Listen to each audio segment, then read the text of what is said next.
Donc, on passerait maintenant à notre panel naisseurs-finisseurs. Donc, j'inviterai Guillaume Drouin de la ferme Étang du Vallon, David Bastille de la ferme Bastille et Kirk Jackson de la ferme Wetson Jackview à venir s'asseoir avec moi. Donc, pour les questions, même chose que ce matin. Donc, posez les questions à la fin, puis évidemment, vous présentez au micro.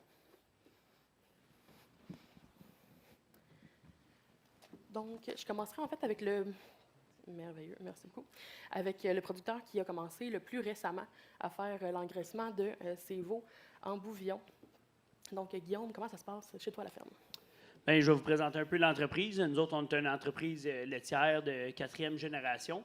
On est situé à Compton, en Estrie.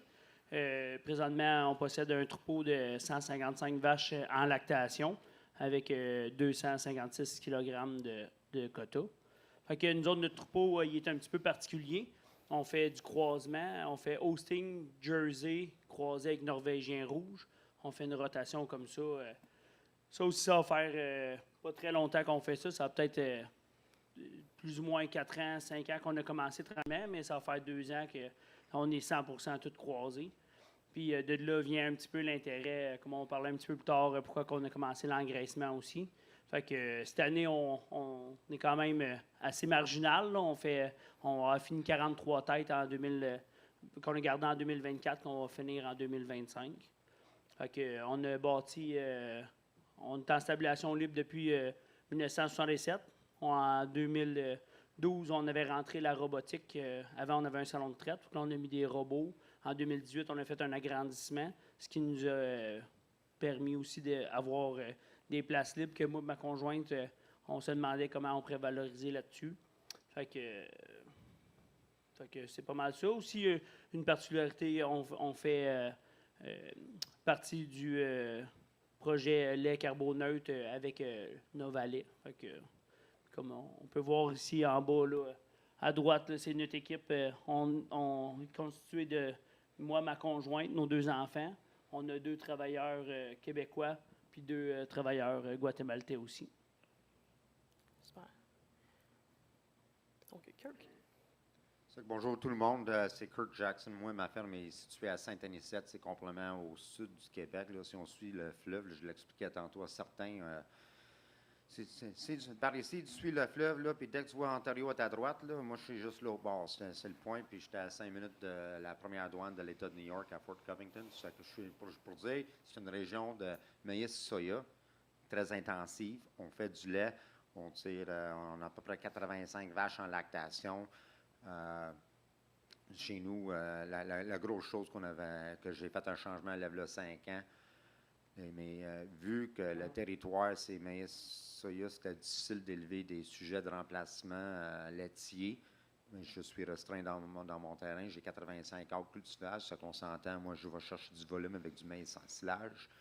Et ça fait 5 ans à ce moment-là, j'ai pris la décision, l'arrêt d'élevage de sujets de remplacement laitier.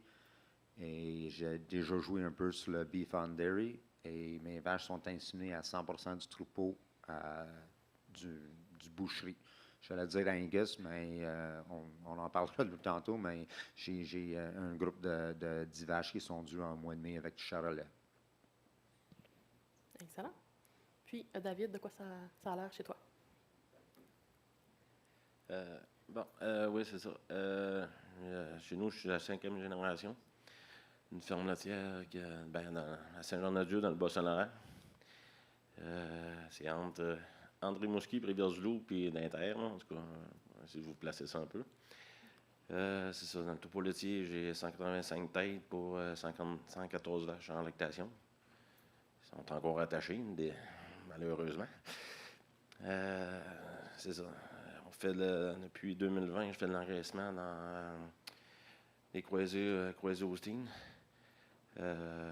C'est ça. J'ai à peu près un inventaire de la naissance en finition autour de 150-155 têtes. C'est toutes les naissances à la ferme, puis quelques-uns que j'ai achetés de mes voisins. Fait que j'ai 1575 acres en culture. Puis C'est ça. Puis c'est ça. Dans les dernières années, c'est l'amélioration, mettons, comme construction d'une pouponnière pour mes veaux là, de 0 à 2 mois. Puis on joue un peu dans la génétique parce qu'il y a quand même une bonne différence au niveau de la génétique, même si ils sortent toutes noirs. Là. C'est à faire attention parce que, mettons, j'ai appris, parce qu'on en parlera plus tard, là, mais il y a même s'il est noir, ça ne veut pas dire qu'il est noir, hein, qu'ils vont performer de la même façon. En gros, c'est ça. Bon. Super. Et comment ça va? Donc, qu'est-ce qui vous a motivé à faire l'engraissement de vos veaux en bouvillon? Puis, on commencerait avec Kirk. Bon, ben, comme j'ai dit, j'ai arrêté élever les sujets de remplacement parce que, encore une fois, il n'y a pas grand champ de foin dans ma région, mais je perdais sur mes premiers veaux, on l'estimait à 1500 à 2000 kilos de lait la première lactation parce que mes veaux étaient, mes sujets étaient un peu grasses au veillage parce que j'ai du sang écossais, puis j'étais cheap, puis j'étais comme, on va mettre un peu de maïs ensilage, on essaie de mettre de la protéine, mais ça ne fitait pas. C'est que moi, j'étais là, on avait des... c'est comme quand tu as tes défis qu'on regarde comme un citron, bien, comment on peut prendre le citron et faire la limonade? C'est essayer d'avancer de même. Alors, c'était le choix que j'ai fait parce que les aliments que j'ai en grand accès, produits à la ferme, c'est le maïs en silage. Et dans une région de maïs, bien, mon coût de maïs là, que j'achète, c'est pas le même prix que mon voisin ici dans le Bas-Saint-Laurent. Je suis dedans. Normalement, c'est à peu près livré, c'est 10 $ de plus que celui qui le vend. Ça arrive à ça. Ce que j'ai fait aussi, c'est j'ai pas fait aucune construction. On a pris des installations courantes, comme on avait même transformé. Auparavant, j'avais transformé une vieille étable attachée que j'ai complètement enlevé l'intérieur, incluant le grenier, avec un ajout de 15 pieds de large pour que les vaches taries puissent aller dehors manger. C'était pas si coûteux, c'était surtout du béton que ça coûtait. Et mes sujets de remplacement, ou ce qui était chez nous, bien, ce que j'ai fait, j'ai pris les vaches taries de cette étable-là, c'était un 32 par 100, et je les ai mis, il y avait beaucoup trop de place pour eux autres. Il n'y a jamais trop de place, mais il y avait de l'espace quand même non utilisé, si tu veux, et j'ai mis mes vaches taries où c'était l'élevage de mes sujets de remplacement à côté de mon freestall. C'est 2 sites, mais ils sont à 500 pieds. Déjà là, c'était plus facile. Je n'avais pas à changer les animaux, les vaches taries en tarissement. Tout était proche. Les veillages se fait là, tout est proche. Puis les tables, donc, pour engraissement, c'est ça. C'est un 32 par 100, ajoute 15 pieds de large de plus. Puis c'est lourd sur les tiers avec RTM mobile qui est drive-by pour domper la bouffe. Et ça, c'est pour la partie finition. Puis l'autre affaire que j'ai faite pour pouponnière et pour sevrage, j'avais un arcadome où des fois on entreposait du foin. Des fois c'était de la machinerie, mais c'était un petit arcadome en bois, tôle, mais c'était c'est 40 par 60. Ça fait on a divisé ça en deux. Sur un bord, c'est pouponnière. L'autre bord, c'est ceux qui sont sevrés jusqu'à 700 livres. Mais c'est petit. Mais ce que j'ai fait, c'est 2 bords. J'ai fait la clôture quadrillée. Ils ont tous accès dehors. Ça fait que c'est comme... Il y a de l'espace en masse. Ça fait que c'est ça. Moi, il fallait que ça soit simple. Là. J'étais pas... quand on parlait de ça, puis on décide de faire le coup, on ne parlait pas de 4,5 la livre carcasse. Là. On était dans 2,80. Ça fait qu'il fallait que l'investissement, moi, je ne voulais pas entrer dans le game. Puis en même temps, j'avais jamais quelque chose pour être gros dedans. Dans ma pensée, c'est les animaux engraissés chez nous, c'est parce qu'ils étaient nés chez nous. Ce n'est pas une question que j'étais pour agrandir à 300 têtes, 400 têtes, 1000 têtes. C'était juste prendre ce que j'ai, aller avec ça. Super. Puis, David, donc la finition, ça a commencé comment chez vous? Bon, en gros, c'est ça. Sans le vouloir, on est dans une région à bas unité ITM. Fait que. Merci bien. C'est ça, dans notre région, il n'y a pas d'ITM et moins. C'est le fourrage qui est le plus facile à faire. On a des terres pour faire du fourrage, mais ça prend des ruminants pour manger ce fourrage-là. Fait que là, ça vient de là un peu l'attrait pour les bouvillons. Puis pour les finir, pour être capable, même sur une région, pas à maïs, mais j'avais plus l'intérêt à finir l'animal pour être capable d'avoir le dire que tu finis l'animal au complet, pas juste faire de la semi-finition. Fait que, en gros, c'est ça. Puis ça permet d'utiliser tous les aliments de la ferme. Même c'est ça, je suis en autosuffisance, fait que je consomme tout ce que je produis sur la ferme chez nous. Fait que c'est ça. Puis promouvoir la consommation de bœuf local. En gros, je veux dire, comme un peu, il y a eu une question tantôt. Au Québec, on produit beaucoup moins que ce que le bœuf qu'on consomme. Fait que c'est pas développer un nouveau marché. Fait que c'est juste de réussir à rentrer dans le marché. Tu fais quelque chose de qualité. Puis le monde, normalement, ils sont là pour te le consommer. Pour l'acheter, là, je veux dire. Fait que là, c'est toujours le fun. Après ça, je suis certifié VBP+. C'est ça, mettons, pour quelqu'un qui est dans le lait, qui est avec le programme Proaction, c'est quand même pas si pire que ça. Là. Je veux dire, c'est quand même simple avec le devenir VBP+, bœuf durable. Là. Si tu fais les mêmes protocoles, c'est-à-dire les protocoles ou les mêmes registres que pour les bouvillons que ce que tu aurais dans tes animaux de laitiers, ça se fait quand même assez bien. Fait que là, ça donne une autre opportunité, un peu comme qu'il disait, ou mettons une valeur ajoutée si jamais il y aurait des volumes assez. Puis comme les animaux sont nés à la ferme, sont VBP+, vraiment de la naissance.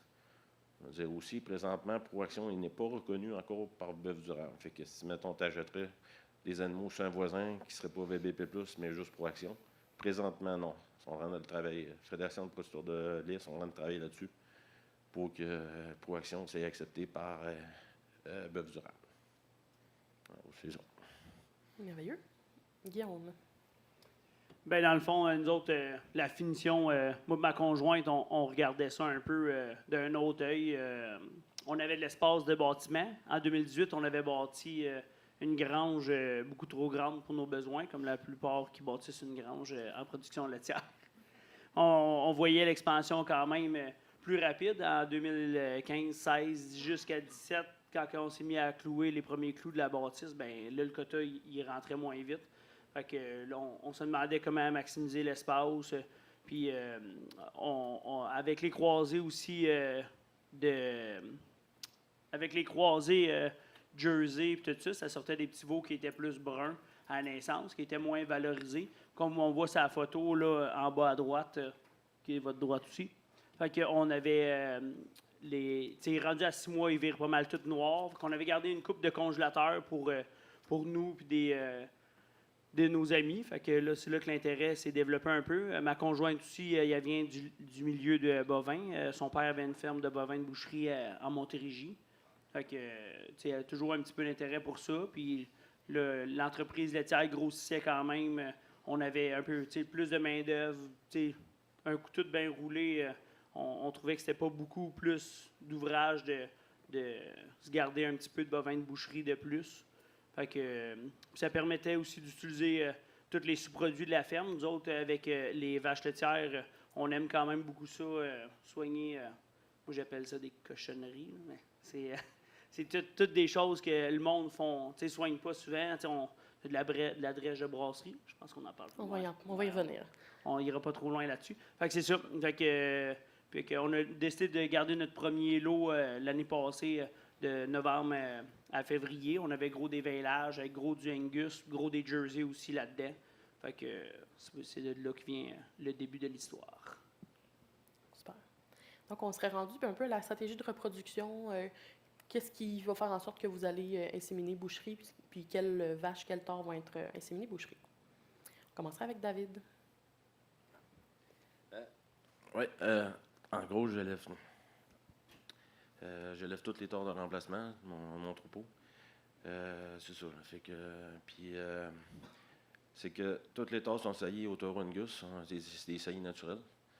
Puis le troupeau laitier, c'est entière des sujets avec les meilleurs indices génétiques sont saillies à semences sexées. Le 2 tiers sont saillies à semences de boucherie. Fait qu'en gros, on élève tous les veaux qui sont nés à la ferme. Puis c'est ça. Fait que là, aussi la sélection accrue des meilleurs taureaux de boucherie, parce qu'avec les années, on a quand même vu des bonnes différences. Tant qu'on a toutes les données, sans le vouloir, on a toutes les données, le père, la mère et en compagnie. Il y a quand même des bonnes différences au niveau des taureaux pour les performances qu'ils font à la ferme. Fait que là, tranquillement vite, avec les années, on réussit à avoir un peu plus de savoir-faire. Fait qu'on réussit à savoir à peu près qu'est-ce qu'on a besoin, parce que pour réussir à avoir des bons des bonnes performances, puis c'est ça. Je pensais.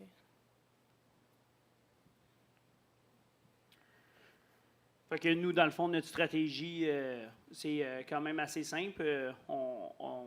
Toutes les vaches laitières sont toutes inséminées avec du Angus.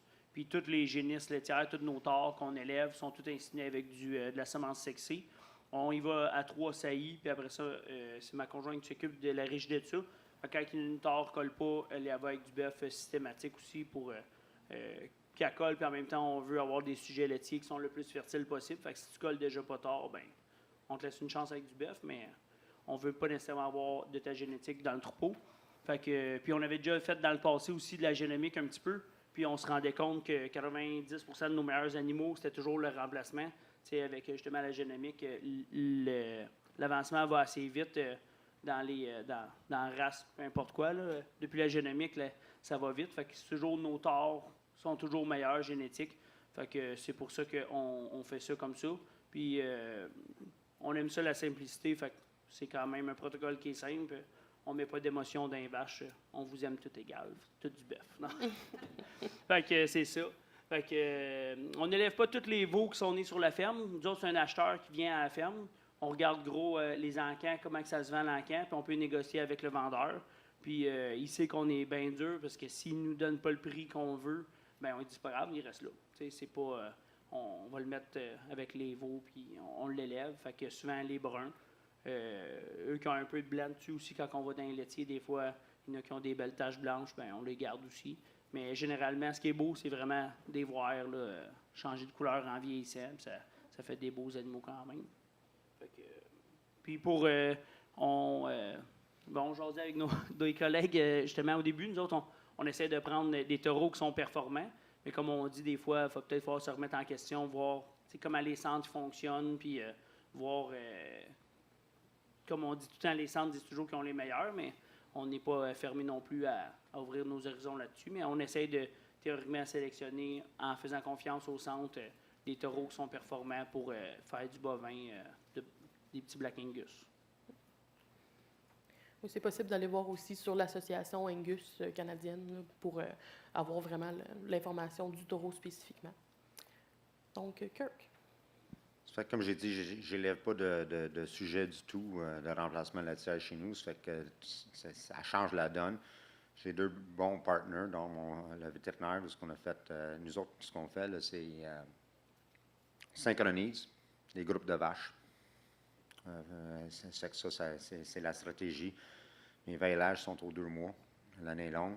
Et ce que ça fait, c'est juste pour la simplicité chez nous. Ça fait que dès que ton dernier vache a veillé avec son dernier veau, l'enclos qui sont, le vache terri qui devient l'enclos de veillage, puis toute l'équipe, elle rentre dans le freestyle à côté.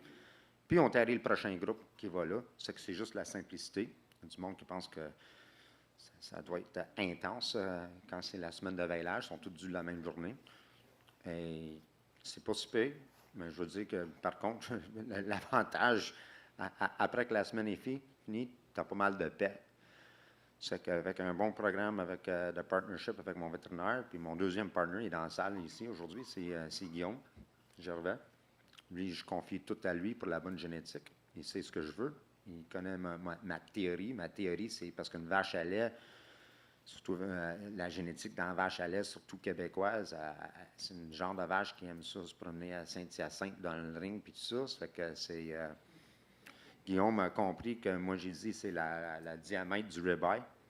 Excusez-moi quand je lance des mots anglais, parce que c'est plus ma terminologie, mais le ribeye, plus que c'est large, le ribeye, là, et c'est même si des fois, c'est des taureaux qui ne sont même pas adaptés pour la race de boucherie, parce que le ribeye est devenu tellement large, mais c'est ça que j'ai besoin quand tu fais le croisement Holstein. Le diamètre du ribeye, ce muscle-là, ben, c'est tous les muscles. Ça élargit le sujet. C'est que, comme je dis, moi, j'ai 2 bons partners, puis c'est ça. Pour faire ça, il faut que tu sois bien entouré. Super. Donc, comment se déroule la phase de pouponnière et le sevrage de vos veaux? On commencerait avec Guillaume. Nous autres, dans le fond, c'est exactement le même régie que nos laitières. Fait que les 14 premiers jours sont en logement, comme on voit le petit parc en bas à gauche. Là, il est tout seul, mais probablement qu'il n'y avait pas de petit chum né en même temps que lui cette journée-là. Mais c'est dans les petits parcs individuels de même, 0-14 jours. Après ça, on les amène dans une pouponnière froide qu'on a bâtie en 2017, qu'on voit là en bas à droite sur la photo. Fait que là, ils sont dedans cet environnement-là de 60 à 70 jours. L'hiver, on leur met des petits manteaux. Puis, ils sont nourris au lait cru. Ça aussi, ça fait partie. Moi puis Véro, ma conjointe, on aime bien ça, checker nos coûts de production. Puis, avant de switcher au lait cru, j'avais bien de la misère à élever des petits veaux de boucherie en me disant, tu sais, on va mettre de la poudre à lait. Je trouvais que ça coûtait cher. Tu sais, on avait, nos coûts d'alimentation étaient trop élevés, je trouvais, pour être capable de garder des petits veaux quand même à un prix raisonnable. Fait que quand on a switché au lait cru, ben encore là, moi je me disais, c'est cordonnier mal chaussé, on produit du lait et on en achète en même temps. Fait que c'était toujours bien drôle. Puis en plus, en pouponnière, avec la race Jersey, dans le temps qu'on avait un peu, souvent l'hiver, il fallait qu'on tombe avec du lait qui était plus gras pour qu'il y ait plus de chaleur. Fait que là, pour que le coût de la poudre à lait reste bonne, mais il nous baissait la protéine pour monter le gras. Fait qu'on arrivait à des ratios qui étaient pratiquement pareils comme le lait qu'on produisait à la ferme. Dans le temps, il nous disait, tu as besoin de plus de protéines, moins de gras pour faire des plus belles génisses. Fait que, à un moment donné, je trouvais que ça devenait contradictoire dans mon histoire. Fait qu'on s'est mis on s'est installé pour le lait cru. Puis ils ont accès à de l'eau, de la moulée, comme nos laitières vraiment. Fait que, ils sont sevrés graduellement à 2 mois avec la louve. Puis c'est ça. Fait que non, je pense que ça fait des animaux qui se développent bien. On peut en voir, on a une coupe de petits Angus en bas à droite, là, sa photo, ça fait des beaux petits gars. Kirk, la pouponnière chez toi. OK, ça fait que chez nous, en partant, là, sont nés, les vaches sont lousses, sont sur un bed pack, accès dehors, puis tout le kit, les veaux sont nés là. Les veaux restent avec la vache pour les premières 30 heures. Que le veau tête sa vache ou tête pas sa vache, nous autres, vu, les veaux sont tous levés par après en logement collectif. Là. Ça fait que les premières 30 heures, c'est pour les 3 buvées de colostrum. Là, ça c'est avec mon partenaire, avec le vétérinaire, puis tout ça, là, c'est tellement important. Dans le batch de veaux, ce qu'on fait, le premier veau qui est né, dès qu'il est né, si on vient juste de traire ou on n'est pas dans les heures de traite, elle reçoit le colostrum en poudre. La vache, dès qu'elle rentre dans la salle de traite, on collecte son colostrum, on teste son colostrum. Si le colostrum n'est pas adéquat, s'il n'est pas au moins 24 briques, on le booste avec du poudre, puis ça sert pour ce veau-là encore. Normalement, on a assez de colostrum pour les 2 prochains repas, mais aussi, là, le surplus va dans le frigo pour que ça soit juste frigo et non congélateur parce qu'on est dans une semaine de veillage. C'est rare que le veau naissant va boire le colostrum de sa propre mère. C'est toujours la mère d'avant et on roule. Puis quand on a fini, le colostrum qui reste dans le frigo, je la gèle pas, je la jette, on lave tout, on recommence à nouveau, puis j'ai toujours la poudre pour le premier batch. Et le colostrum, c'est parce que ça, c'est avec mon vétérinaire, puis tout ça, c'est pas juste l'affaire pour les anticorps, puis tous les kits qui ont quand même des hormones de croissance, puis tout ça. C'est que ça, c'est notre partie la primordiale. Après le 36 heures, le veau est emmené dans ce que j'appelle l'arcadome, là, puis 12 mois l'année, ils ont accès dehors. De là, comme mon collègue, nous autres, c'est pas du lait en poudre, c'est du lait frais, et c'était pour la simplicité.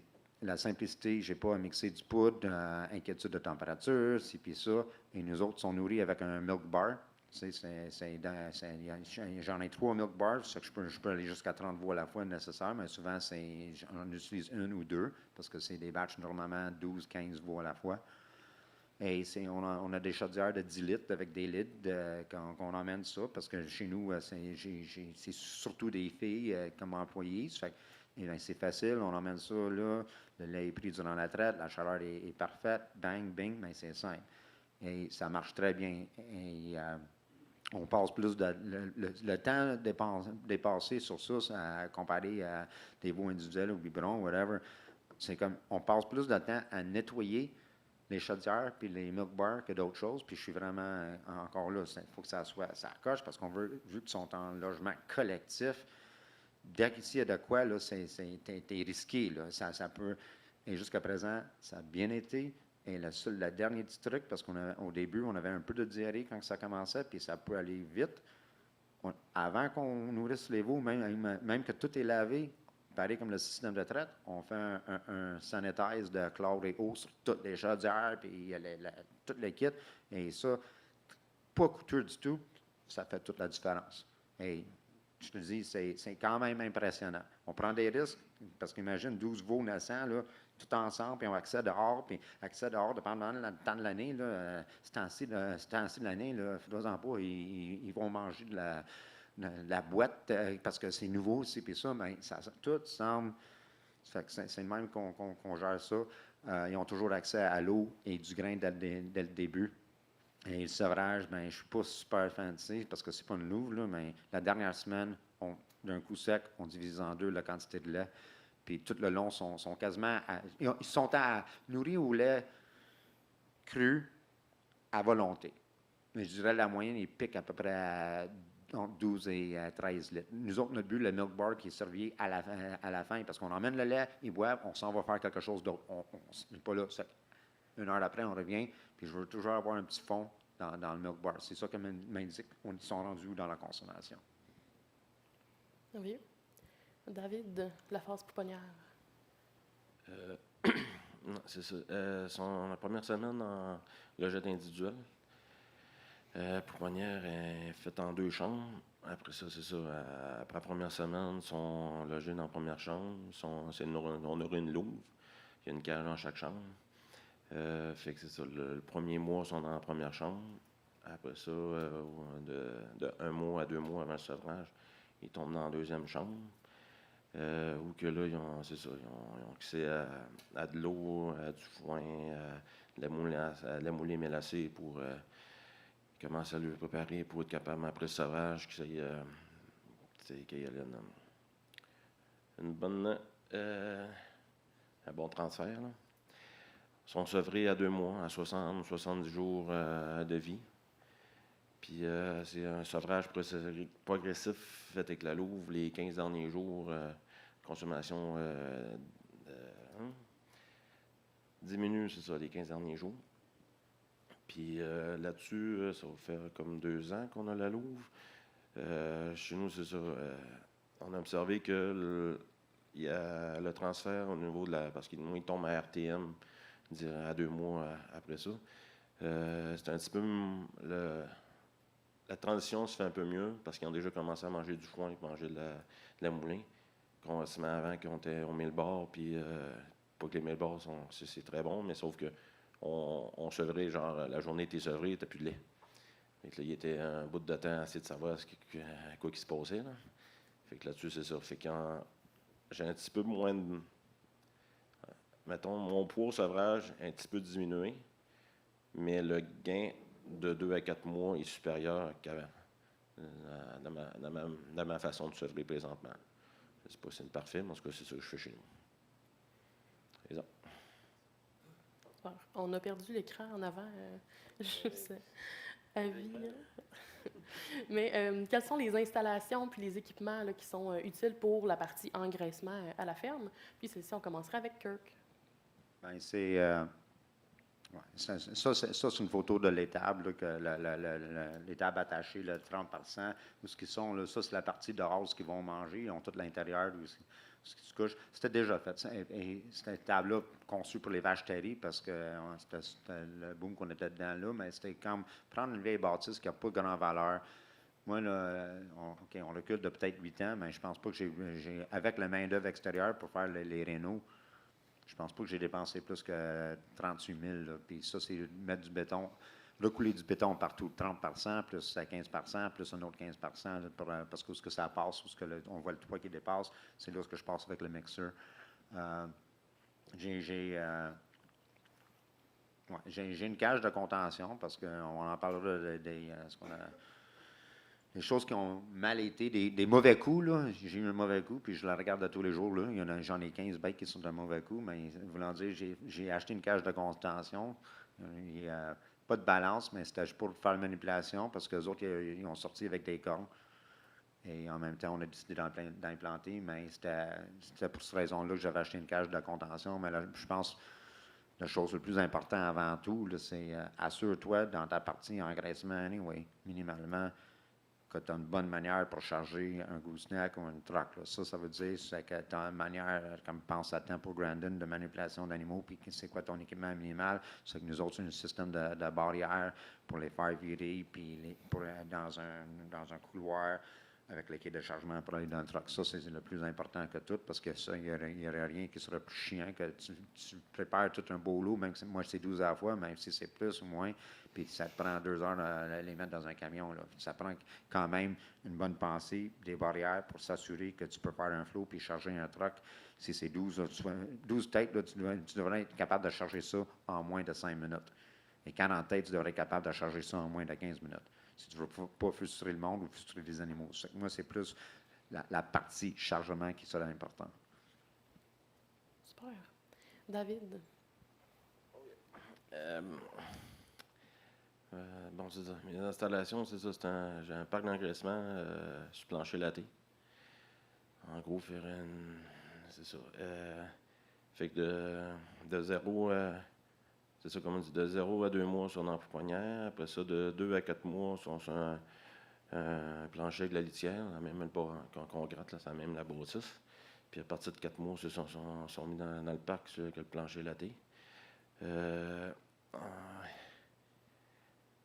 C'est ça, c'est ça. Comme équipement, j'ai une cage de contention, que le corail, puis tout ça. C'est un bâtiment qui a vraiment été bâti pour être un parc d'engraissement.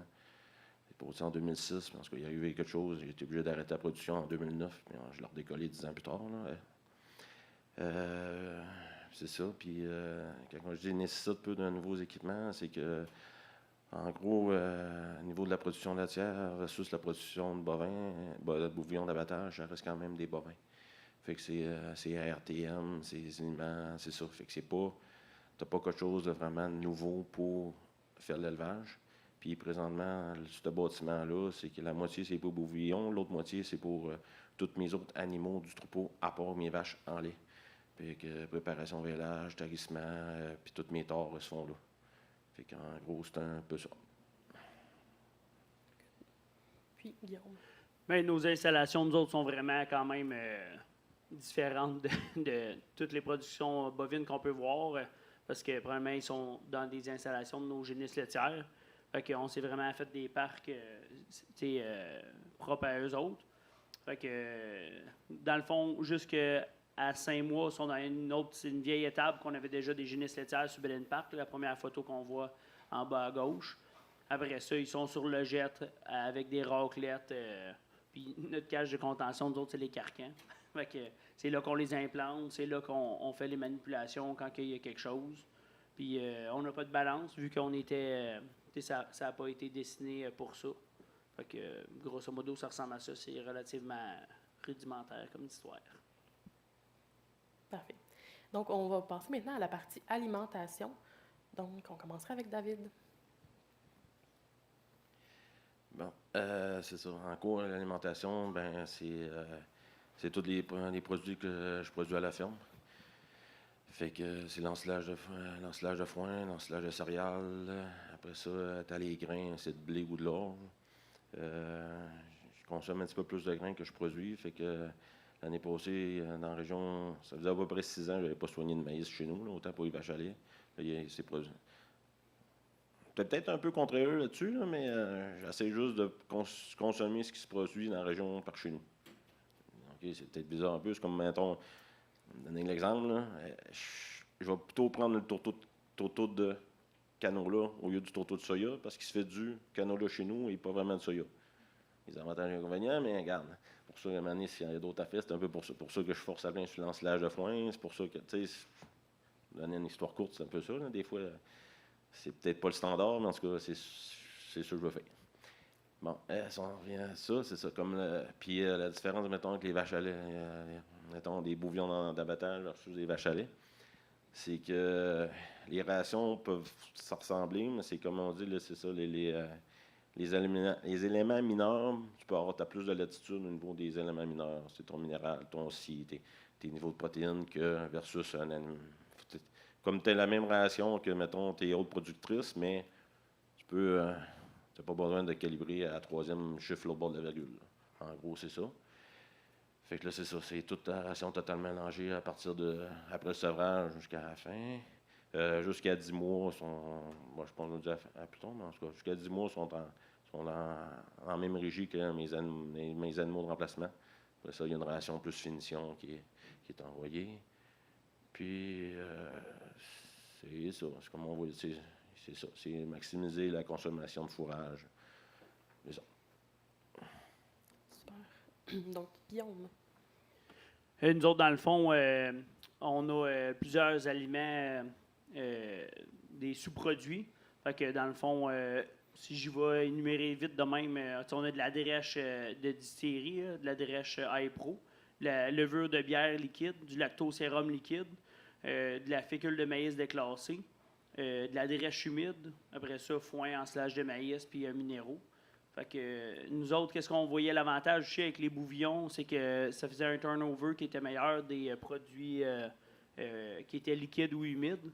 Fait que ça nous amène une fraîcheur du produit pour les vaches laitières. Fait que, en même temps, comme on dit, de 0 jusqu'à 8-10 mois, ils ont la même alimentation, sont élevés avec nos génisses laitières. Puis après ça, ils sont séparés, ils sont amenés dans des parcs avec des rations de semi-finition. Puis après ça, là, on va plus à une ration de finition qu'on augmente un peu plus les grains.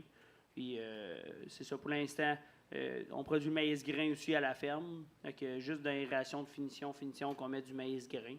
Le reste du temps, sinon, il va juste avec ensilage maïs, fécule de maïs, puis lactosérum, drèche. C'est des sous-produits quand même aussi ils sont hauts en énergie quand même. C'est des produits qui sont le fun à utiliser, puis que dans notre région, ils reviennent quand même bon marché. Là.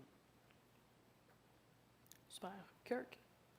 C'est que, je vais aller dans l'ordre chez nous. C'est avec dès qu'ils sont sevrés, la ration de base, c'est les reflux des vaches à lait. C'est ça la base. Après ça, on va supplémenter, on va avoir accès à un peu de foin, on va supplémenter avec un peu de maïs puis soya. Mon but là, de sevrage jusqu'à 600 à 700 livres avant qu'ils soient mis dans la finition, c'est je ne veux pas mettre une couche de gras sur le dos, whatever. Moi, c'est le développement musculaire. Ça semble marcher jusqu'à présent parce que je veux atteindre quand même des taux de gain, des meilleurs taux de gain rendus en finition. Finition, on regarde. C'est à base de maïs en silage, grain, maïs comme grain, du soya, puis un mineral pack. Là. Moi, chez nous, parce que je suis petit, je ne peux pas faire des groupes, des lots comme avec des écarts de 100 livres ou 200 livres et séparer les mâles des femelles. C'est quand même de 700 livres jusqu'à la finition, mâles et femelles mélangés ensemble, parce que j'ai pas assez de volume. On parle, tu sais, je fais peut-être entre 55 65 bouillons finis par année, genre. Ça fait, je pousse dans ma zone de confort le pourcentage de concentré. J'étais alentour 63, 65, ça joue dans ça, dans le pourcentage de concentré dans la ration. C'est quand même bien en bas de ce qui se passe au Québec. Encore, et puis donner une idée, dans l'Ouest canadien, là, les tops, là, quand c'est trié, pas juste par sexe, mais par race que ça démonte, puis le poids, les autres, ils vont jouer à du 92% concentré, puis ça performe. Moi, je peux pas le faire à cause, j'ai trop de variance de poids et de sexe des animaux, et je veux juste être dans une zone de confort. C'est comme chauffer sur d'une autoroute avec du verglas. Je vais avoir le contrôle. Les autres, ils ont des meilleurs pneus que moi parce que tout est plus contrôlé. Voulant dire, je ne veux pas arriver à avoir des problèmes d'acidose parce que c'est dur de faire une ration quand tu veux pousser au maximum dans le concentré. Ça se fait, mais il faut que tu aies une uniformité dans les bovins qui sont devant vous. C'est que moi, je me tiens dans ça. J'ai d'autres bénéfices qu'on va en parler dans la partie santé tantôt, ce que je suis capable d'aller chercher ma marge, mais c'est quelque chose, à cause de ma taille, je ne peux pas être pointueux comme ce que j'appelle des vrais engraisseurs dans ce monde-là. Parce que quand tu roules à 92% concentré, là, c'est une ligne très fine. Puis de ceux qui vont être présents demain, là, fait que Jeff Smith là, de Gateway Live, il va en parler de ça, mais il faut que tu sois... c'est encore là, tu es sur l'autoroute, c'est du verglas, c'est tout, mais tu as les meilleurs pneus au monde, des studs, tu as tout ça. C'est pas moi avec mes pneus d'été que je suis capable de faire ça. Excellent. Donc, au niveau des éléments de santé à considérer, c'est quoi un petit peu vos expériences? Puis on commencerait avec Guillaume. Nous autres, si on a un troupeau fermé, pour la régie, tout est dans le DSA, puis dans les lits Horizon aussi. Ma conjointe travaille avec ça pour tout ce qui est médicaments, les choses. Fait que c'est les deux logiciels qu'on utilise présentement. Puis pour la gestion de santé du troupeau, jusqu'à 10 mois, ils ont les mêmes vaccins, ils ont toutes les mêmes choses que le troupeau laitier. Puis nous autres, on mise, comme les laitières, beaucoup sur le confort. Beaucoup de litières, il faut essayer de baisser au maximum les pneumonies, tout ça. À Louvre, on a un tube de ventilation pour maximiser la ventilation. Une chose qu'il a fallu qu'on fasse dans la régie de santé, c'est d'arrêter de piquer dans les fesses, tout. C'était pas inné chez nous de ne pas piquer dans les fesses. Mon vétérinaire me rappelait ça, de ne pas le faire ça, parce qu'on va se faire haïr à quelque part. Fait que la castration est 2 mois lors du sevrage, on les casse. La chose qui est différente, c'est les mâles sont vaccinés au tétanos. À la recommandation de mon vétérinaire, vu qu'ils sont castrés, les femelles ne sont pas vaccinées au tétanos. Fait que, comme on dit, le plus gros de notre challenge, même dans les génisses laitières, c'est vraiment la pouponnière, les changements de température sur une étape froide, c'est les pneumonies. On a amélioré beaucoup de notre sort, je pense, dans les dernières années en rajoutant un tube de ventilation puis en mettant un meilleur vaccin. La plus grosse erreur qu'on a faite de cette pouponnière-là, c'est qu'on l'a pensé, on l'a dessiné, puis on l'a construit. On n'a pas été visiter d'autres places, puis le monde qui vient de voir des fois, ils font comme « Ah, ça marche bien! Ah, c'est correct, on est peut-être exigeant avec nous-mêmes, là, mais... un conseil que je pourrais dire ou que je vais m'auto-suivre quand on venait pour bâtir un nouvel bâtiment, c'est d'aller en visiter, s'assurer que ça marche, parce qu'on ne fait pas assez d'argent à faire de la recherche et développement, c'est pas notre domaine. Fait que nous autres, ça, c'est une des choses qu'on a à améliorer un petit peu, notre pouponnière, mais je pense qu'on est sur la bonne voie minimalement. On a un petit peu de dermatite aussi, les dates avant 6 mois, peut-être dans notre vieille étable, puis un petit peu à pouponnière aussi des fois. De quoi qu'on a toujours eu un petit peu ces génisses laitières, même auparavant. Fait que, puis après ça, on a un petit protocole d'implantation que notre vétérinaire nous a recommandé. On les implante à 2 mois quand ils sortent de la pouponnière. Après ça, 400 livres, 600 livres, puis après ça, aux 90 jours, là, on a souvent comme 3 autres implants qu'on leur donne. Puis après ça, c'est la fin. Excellent. Kirk? Ça fait que, pour la partie santé, là, le gros chose, c'est le cholestérol, j'en ai déjà parlé, c'est ça qui me sauve la peau. Dépendamment de mon horaire, si je suis chez nous ou pas, j'essaie d'être chez moi quand c'est la semaine de veillage, mais ici, et la semaine qui suit, mais ici, dépendamment de ma présence et ou la quantité, si on a une quantité plus de vaches qui a collé, normalement, mettons qu'il va y avoir 20 vaches qui vont veiller, j'ai plus de tendance à donner le vaccin intranasal, juste pour, c'est comme une sécurité pas chère, là, si tu veux, mais c'est pas aléatoire que ça se fait tout le temps, c'est juste, ça dépend des circonstances. Niveau de maladie, là, vu que c'est fermé, tout est né chez nous, c'est là où je fais mon gain, ma marge, et être petit joueur. Je le fais parce que c'est très peu de maladies. Exemple, oui, c'est pas que j'ai jamais de la pneumonie. Dernièrement, oui, on a eu 2 veaux qui ont eu de la pneumonie. Les changements de température, il a fait 20 degrés. Puis après ça, la nuit, il a fait moins 12. Puis ça, mais tout ça pour dire, je passe même pas mon bouteille de Draxin expire avant que je puisse la vider. C'est point de maladie, sous contrôle, je fais ma marge. En sorte, l'autre chose, mortalité. Mortalité, il est presque zéro. C'est là où je suis capable d'aller chercher ma marge, où je ne suis pas efficace à d'autres places. Tu sais, que je parlais de l'alimentation, toutes ces autres choses-là, où je ne peux pas être compétitif avec quelqu'un qui fait 2000 têtes pour des marges de même, mais j'ai pas le problème de mortalité ou la dépense de médicaments. C'est ça mon tu sais, quand je parlais de citron puis faire de la limonade, bon, bien, ça, c'est dans la partie bœuf, c'est là où je m'en vais avec ça.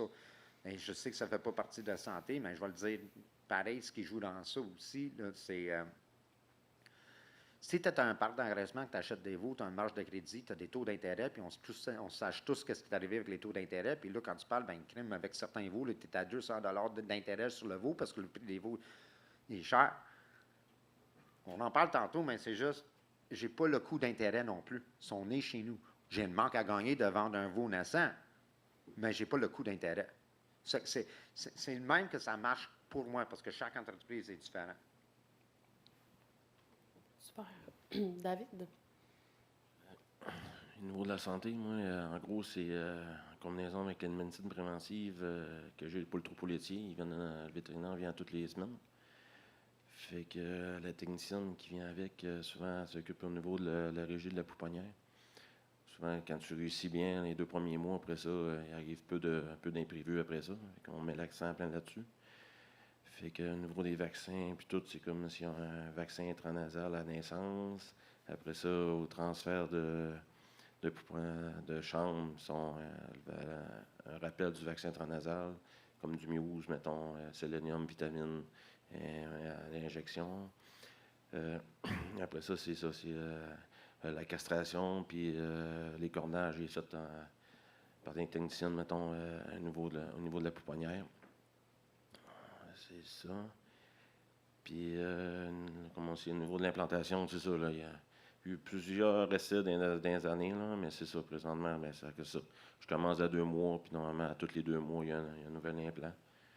C'est à plein comme, pour donner des noms un peu, c'est commencer avec un RAL gros, après ça, il y a comme 3 G et demi, après ça, on tombe dans le Révélor 100, puis on finit en terminale avec un 200. Tout dépendamment le poids de l'animal, tout ça, là. C'est comme, là-dessus, vous faites une remarque, c'est ça, moi, pour avoir été dans le domaine du porc pendant plusieurs années, la firme avait une petite division porcine, là. Présentement, elle est vendue à un de mes voisins, là. Mais je parle en mois, je parle en semaine, mais dans le domaine du bœuf, il parle en poids. Ça, c'est là que des fois, c'est drôle un peu, mais il faut se rajuster parce que les autres, souvent, on parle en poids, puis c'est normal. Mais moi, en étant que je le commence à la naissance, je parle en mois. Là, c'est là qu'il faut se rajuster. C'est ça. Après ça, ben, c'est ça. En étant que, intérieurement, anciennement, ben, donc, avant, j'étais pas exceptionnel sur la mortalité, mettons, sur mes veaux, mais là, en étant avoir beaucoup plus de veaux, parce qu'en étant garde tous mes veaux, ça a même aidé à avoir moins de mortalité au niveau de mes génisses laitières. Fait que, parce que là, je veux dire, t'as du temps passé, c'est pas 2 veaux dans le fond de l'étable que ça ne te tente pas d'aller voir. Là. Ça a donné cet aspect-là chez nous, d'avoir plus de veaux, de donner qu'on s'en prend. C'est pas qu'on s'en prend plus soin, c'est que c'est une tâche à faire durant la journée. Ça, puis, OK. Un conseil que je donnerais, c'est éviter d'entrer des veaux d'une source inconnue. J'ai fait ça, j'ai essayé ça, puis à un moment donné, ben, des fois, il rentre quelque chose, ça a fait bizarre, puis comme je suis en rotation et non en tout plein tout vide avec des lots, s'il rentre quelque chose, c'est dur à sortir, parce que je veux pas, ils se contaminent entre eux autres, ils se contaminent entre eux autres, ce qui me donne une chance. J'ai 2 chambres dues parce que ça a comme été construit en 2 phases. Mais des fois, ben, j'essaie de vider plus ma chambre à 1, même si on n'a pas un mois. Pas être capable de casser un peu les maladies et tout ça, mais c'est une affaire. Parce que présentement, mettons que quand je n'achète de mes voisins, c'est par 2 ou maximum, j'ai 3 fournisseurs. Puis, il y a un protocole, mettons, il faut que ça ait vacciné avant de partir, tout ça, il y a comme un entente. Fait que déjà là, ça aide à plein. Puis, on joue des mêmes pathogènes. C'est pas mener un pathogène X, Y, Z qui arrive d'une ferme X, puis garde. Chacun, tu sais, je veux dire, je dis pas que je suis meilleur que ça, mais chaque ferme a son. Comment dire ça dans le port? C'est son niveau de pathogène au niveau, tu sais, on est tous différents. Fait que là, c'est un peu ça. Ça. Puis après ça, ben c'est ça. Là, un des problèmes que j'ai, mais il n'y a pas vraiment de méthode de s'en débarrasser, c'est les dartes. Fait que. Ça, on dirait que le troupeau laitier, c'est la même affaire. Fait que là, où ça me donne un peu un problème, c'est quand que j'ai réussi à m'en débarrasser au niveau de la pouponnière, mais quand je sauve les veaux, qui tombent dans le parc des veaux sevrés, et en hiver, c'est un bâtiment froid, puis ils parlent des fois, quand ils pognent une fois, puis ils parlent la moitié de leur poil, c'est rough un peu sur le veau. Surtout cette année, il y avait un à plein. Ça a tes os sur les oreilles, ça a tes os sur tout, mais on n'a pas ça au travail. ça fait le tour. Merci. Maintenant, au niveau de la mise en marché, qu'est-ce qui se passe avec vos veaux une fois qu'ils sont finis? En commençant par Kirk. Le poids il est jugé à l'œil, bien, surtout de la conformation, mais tu vois le poids aussi. Moi, je spécialise dans des overweight, là, si on veut. Ben, peut-être plus considéré overweight, vu que le poids d'abattage il augmente à tous les ans. C'est que je suis petit. C'est que c'est 12 heures.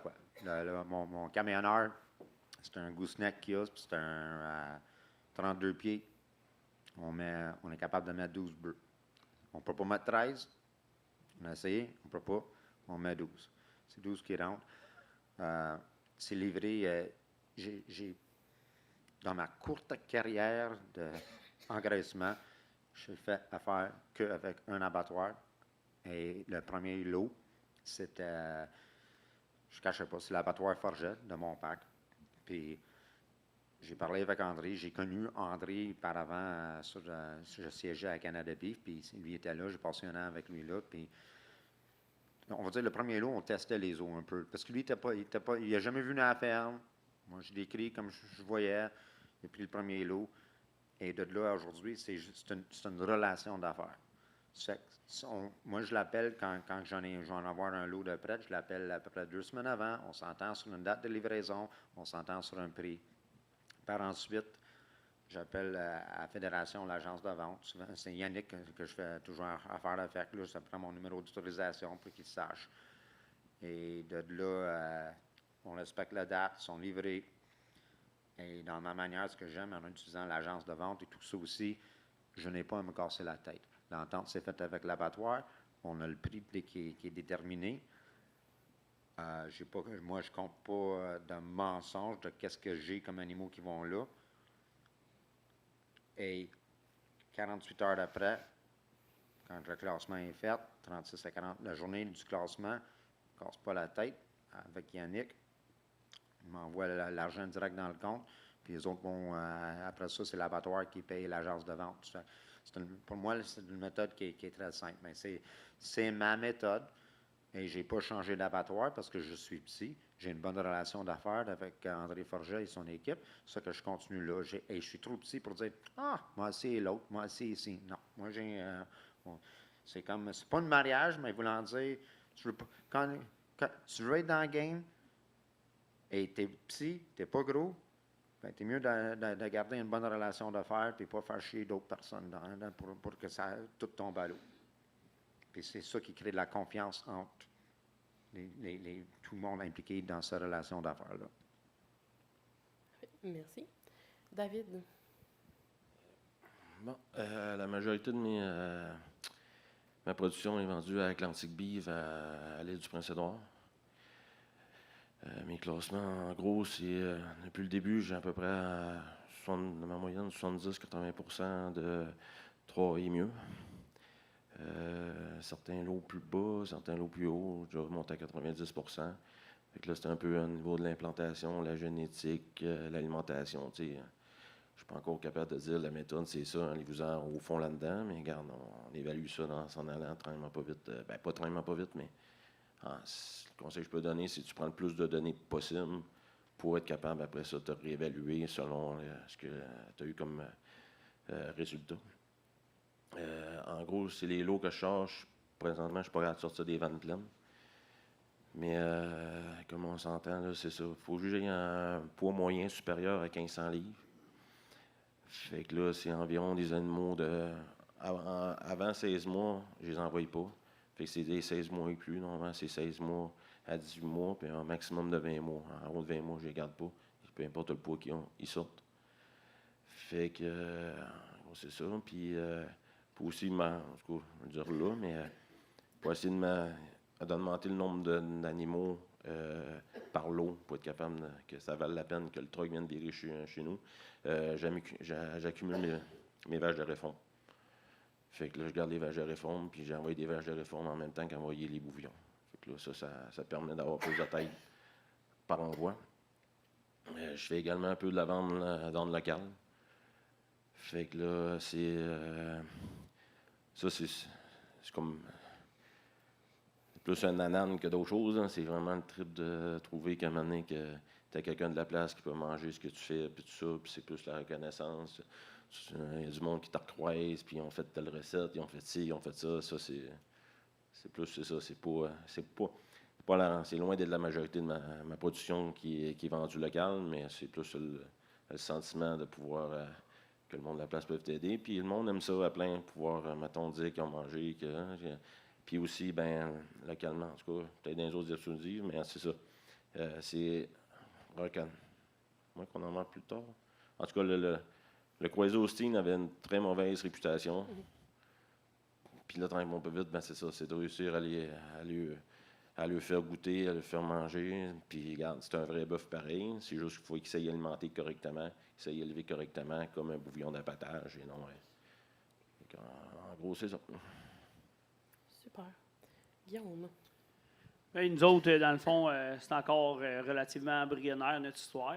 Nous autres, on a vendu quelques-uns directement, dans le passé, directement à des consommateurs, de nos amis et tout ça.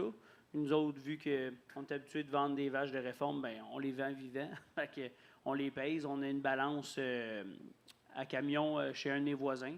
Fait que souvent, on embarquait le veau dans notre trailer avec le pick-up. On allait se peser, on allait le porter à l'abattoir, on repesait en revenant.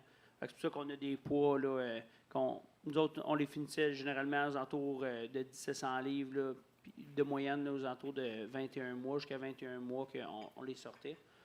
Fait que, comme on dit, on dit pas qu'on va pas aller un peu vers des tournants un peu comme nos amis ici, aller dans les aux abattoirs tout ça. Pour l'instant, on n'en a pas fait.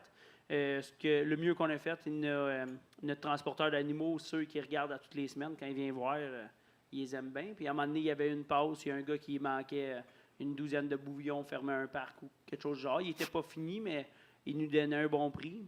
On suivait nos coûts de production, puis on trouvait que la marge était bonne quand même pour le coût qui nous avait coûté les élever, puis les vendre. On les a vendus direct comme ça pour qu'ils aillent dans un autre parc. Fait que c'est ça. Sinon, ce qu'on aime bien dans le fond, nous autres, c'est un petit hobby. Là. C'est comme on dit, c'est pas c'est marginal quand même, mais on trouve ça quand même bien, puis qu'on trouve important, c'est suivre nos coûts, puis on veut pas manger d'argent avec ça. Fait que c'est ça, pas mal. Donc, au niveau de la rentabilité, ce serait quoi les clés de la rentabilité pour un producteur, en commençant par, en fait, de ton entreprise plutôt, David? Bon, le premier point qui est là, c'est sûr que on ne fait pas de cachette au prix que le petit veau à 10 jours il vaut.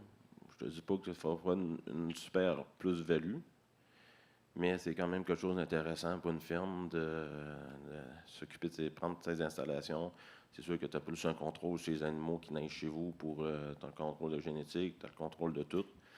Fait que là, c'est ça, là, je veux dire, parce que c'est sûr que dans les 12 derniers mois, oui, mais avant ça, il y avait une bonne plus-value à les engraisser. Après ça, c'est connaître son gain moyen quotidien, puis tous tes taux de conversion, tout ça.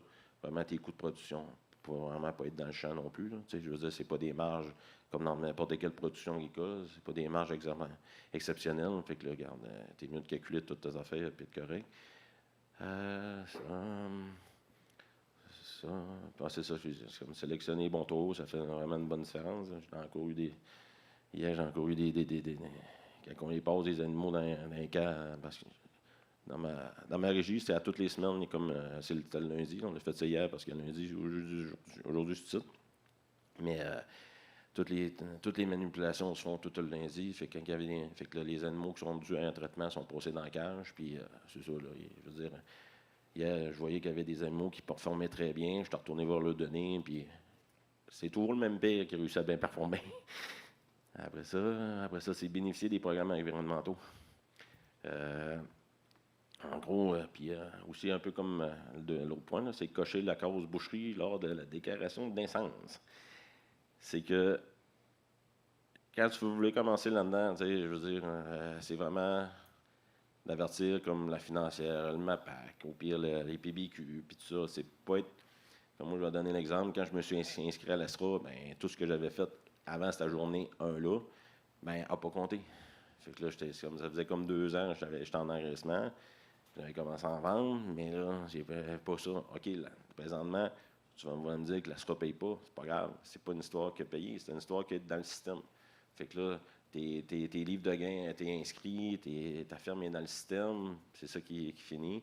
Fait qu'à un moment donné aussi, ben là, c'est comme vous avez les documents, puis c'est ça, à niveau de l'ACC, pour le PPA. Fait qu'un coup, tu es tout là-dedans. Si tu peux, as des fonds disponibles, tu vas avoir des marges de crédit de cet organisme-là.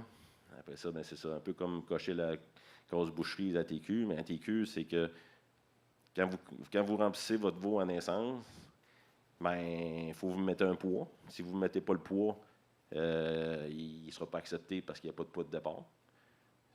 Quand tu le sais 3 ans plus tard, tu as plusieurs livres de fait que le veau est inéligible. Après ça, ben,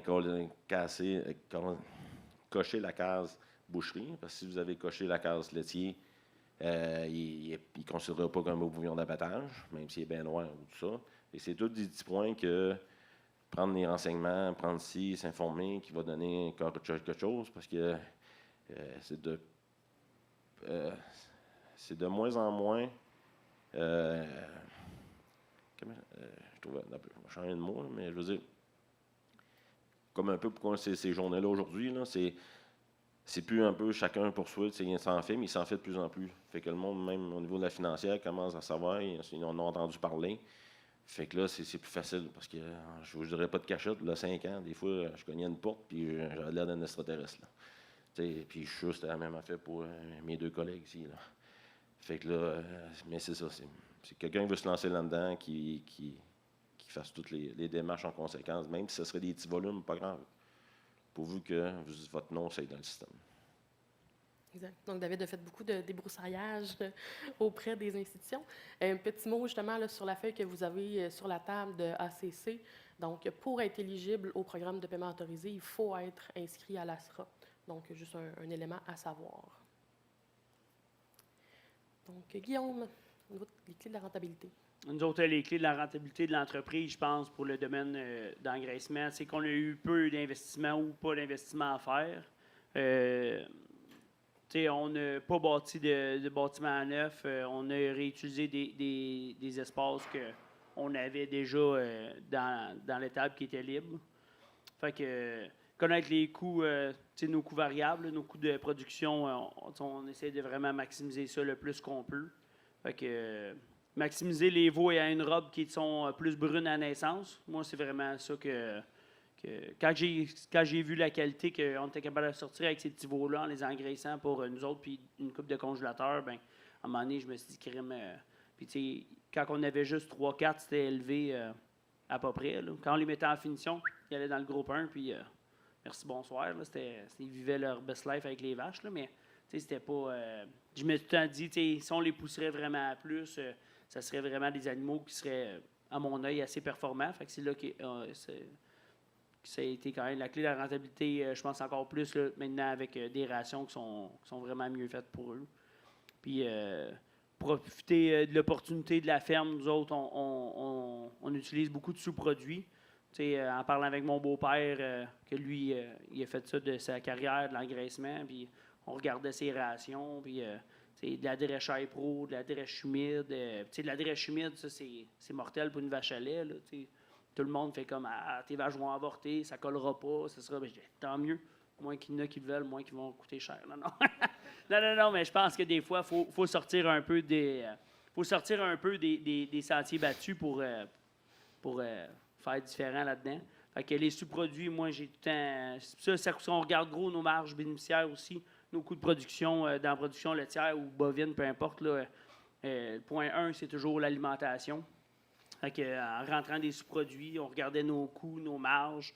Puis, moi, j'ai tout le temps dit à mon feedman, plus qu'on rentre de cochonnerie, plus que, prochaine étape, les vaches à lait vont manger des patates. Là.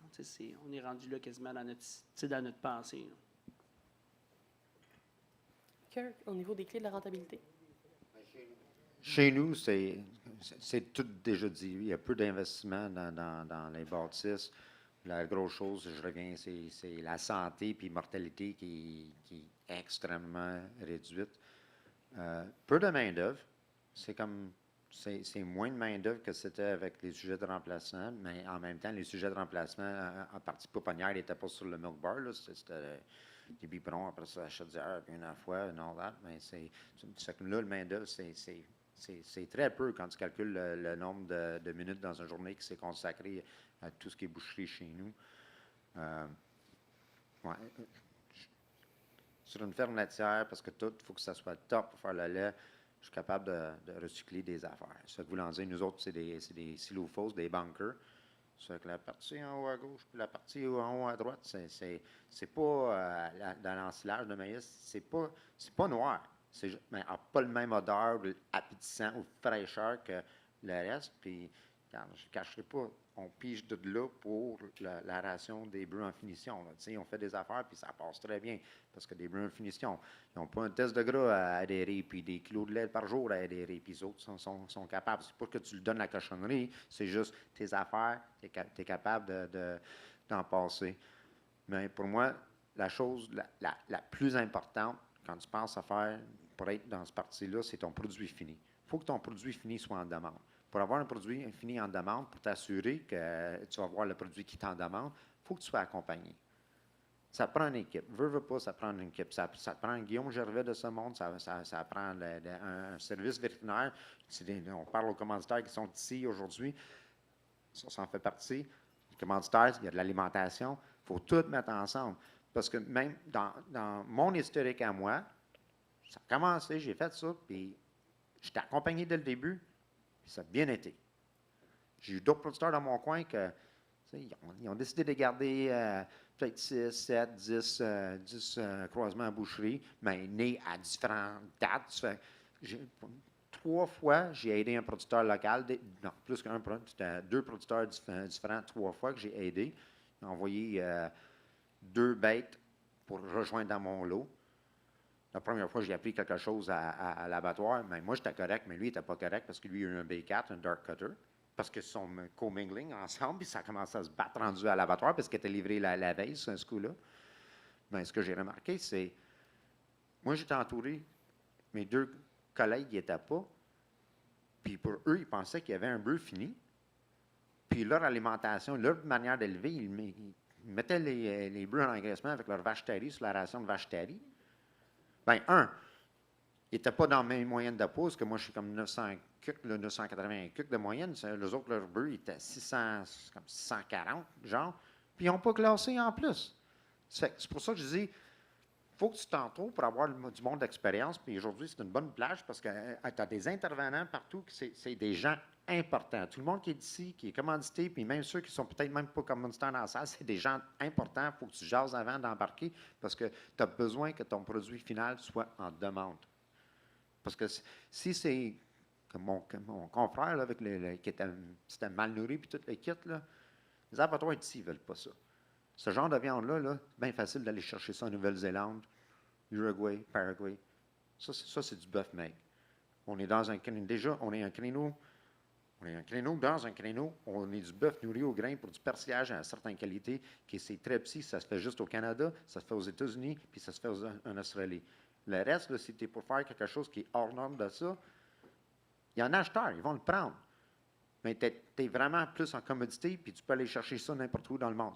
Sache, il faut que tu fasses un produit qui est en demande.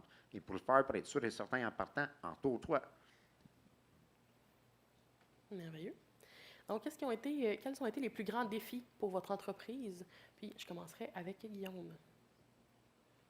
Nous autres, dans le fond, il y en a qui ont la phobie des araignées. Moi, j'ai la phobie des bœufs. Fait que, mais je me dis, je suis légitime quand même. Il y en a qui se font tuer à chaque année par des taureaux au Québec, mais pas par des araignées. Fait que non, mais on a vu aussi à la ferme que des fois, on avait des petits bœufs croisés Jersey. Je sais pas si... je ne suis pas fin connaisseur, mais il paraît que les Jersey, c'est des petits bœufs qui sont assez crazy. Fait que croisés Jersey, moi, je pensais que castré, c'était comme une tare, mais on a pogné une couple des fois qu'il y avait du caractère plus. Fait que moi, vraiment, tu sais, je me dis tout le temps, on fait ça pour le fun. Fait que la seule chose que je voudrais pas qu'il arrive, c'est un accident. Fait que nous autres, quand on fait des manipulations, même juste gratter les logettes, mes travailleurs étrangers, ils sont bien willing. Là, ils disent tout le temps, ils sont pas malins, puis Peut-être c'est ça aussi, j'ai dit d'arrêter de les flatter quand ils étaient petits pour qu'ils soient un peu moins dociles. Mais je leur dis toujours d'y aller 2 à la fois. Puis quand c'est le temps de faire les interventions, je tiens vraiment à ce qu'on soit toujours 2 pour que s'il arrive quelque chose, bien, pour qu'il arrive, éviter le plus possible qu'il arrive un accident. Fait que l'expansion, nous autres, les défis, l'expansion de l'engraissement, il est freiné par le projet d'augmentation du cheptel laitier. Puisque nous, on est en croissance dans le laitier. Puis, comme on dit, ceux qu'on aime quand même le bovin aussi. Fait que, où qu'on va aller voir, on va-tu finir par se bâtir un petit quelque chose ou on n'est pas fermé à ça, moi, ma conjointe. Des idées, des projets, on en a toujours eu, puis on va se mettre en avoir jusqu'à notre retraite. Fait que c'est ça. C'est pas mal ça qui est le grosso modo les défis de l'entreprise. Super. Kirk?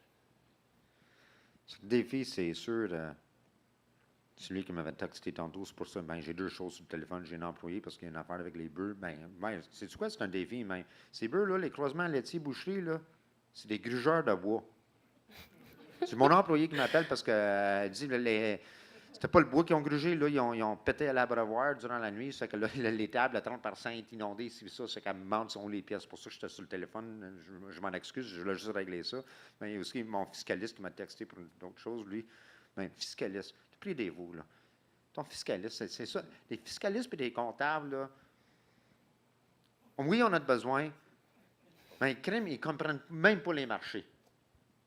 Et, ça, et lui, ben, regarde le prix des veaux, tu devrais vendre des veaux, arrête d'engraisser ici puis ça. Puis il me disait ça auparavant, quand les veaux étaient à 300 $. Mais c'est les tours de 300 $, là, c'est eux que j'ai fait le plus de marge parce que c'est eux, là où j'ai eu le swing, puis les autres se sont vendus à 4 piastres le livre.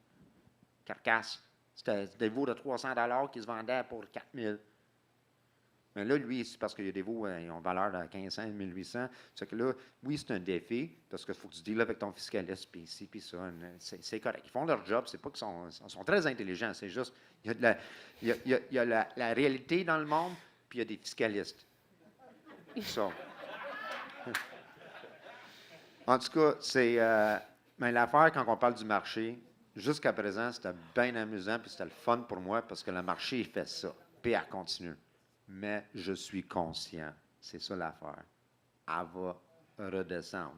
Et je ne sais pas, vu que je n'ai pas vécu cette émotion-là encore dans l'engraissement, je ne sais pas comment mon petit cœur va réagir, mais on va dealer avec. Mais je crois que quand ça va, le marché va virer, puis on parle peut-être dans 2 ans, 3 ans, 4 ans, whatever. Quand ça va, parce que c'est sûr qu'elle va redescendre, je crois qu'en même temps, les veaux naissants, la valeur, on va le voir en temps réel avec une courbe en douceur, parce que de ce que je connais, les veaux naissants mis en marché. Anyway, dans ce moment, on peut parler, ça va en gros à 3 acteurs différents nord-américains.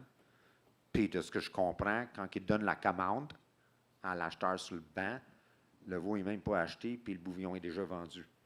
C'est même qu'ils vont mitiguer le risque. C'est que je présume que ça va aller en douceur. Mais c'est vrai que le prix actuel des veaux, puis quand tu deals avec des très bons fiscalistes, parce qu'il est bon, mon fiscaliste il est très bon, mais il tape ses nerfs pas mal. C'est un bon Québécois, pas loin d'ici même. Excellent. David, tes défis? Bon, c'est ça.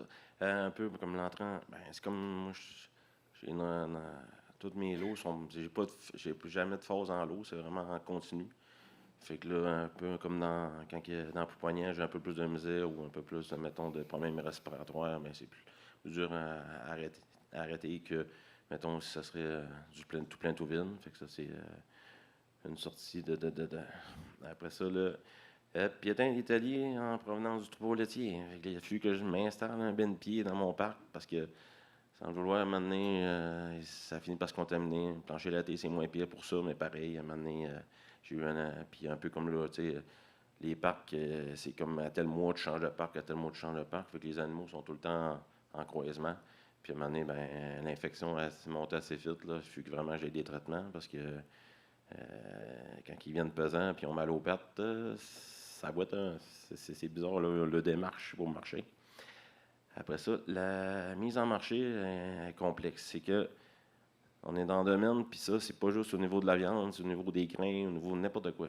Moi, je suis dans une région plus périphérique, puis l'aspect qu'on a, c'est que faut que tu rentres avec des volumes de vannes pleines. Comme je donne un exemple, il y a un gars qui reste 20 tonnes dans le fond de son silo, il ne trouvera pas personne qui va venir chercher un 20 tonnes. Il faut que tu aies 36 tonnes, il faut que tu aies une vanne pleine. Ben, c'est le même principe pour des bouvions. Fait qu'en étant que moi, en tant que j'étais en rotation, les vélages à l'année, c'était plus compliqué. Fait que les fûts joués, puis ça a été. Là, ça fonctionne très bien pour le moment, j'ai pas un mot à dire. Mais les premières années, il y a quelques mois que ça a été compliqué avant de trouver la solution parfaite pour moi pour réussir à sortir des animaux convenables puis trouver le transport. Parce que des transports. Parce que, mettons que, vous faites la parenthèse, c'est que quand j'ai déjà fait du bouvillon de 2006 à 2009, tu sais, il y avait comme une histoire dans le transport que même moi, dans ce temps-là, je faisais des vannes pleines. C'est un peu pourquoi je suis venu, on va dire, local là-dedans. C'est que j'achetais des veaux de l'Ouest, j'engraissais chez nous avec des produits qui venaient d'ailleurs, qui finalement, l'autre bout, la bâtisse, c'était juste dans la mauvaise place. Là. Mais ça, c'est un autre point.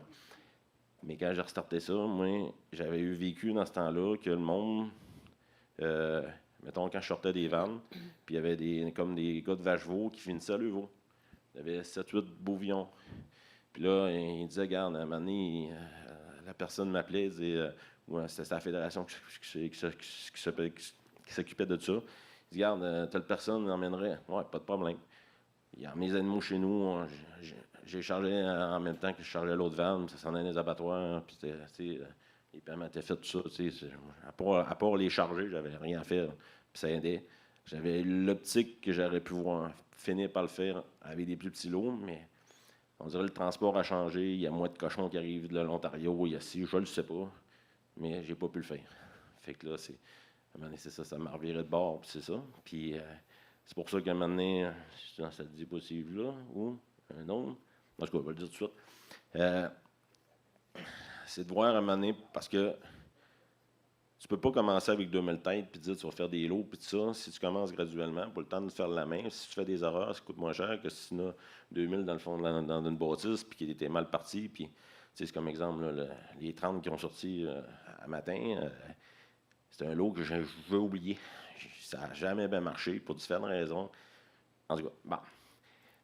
Ben, c'est ça, là.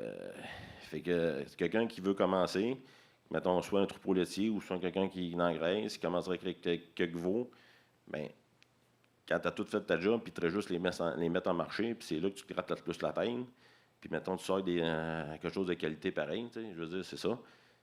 Mais c'est ça qui n'est pas facile présentement. Bon. Encore ça. OK. Puis l'autre point, c'est ça. Au départ, les veaux croisés avaient une mauvaise pèse dans les abattoirs. C'est ça. Et, je veux dire, c'était pas. Un peu comme, mettons, M. Jackson disait, c'est qu'il y en a des fois qui ont mis ça avec les vaches taries, puis tout ça, puis engraissaient ça.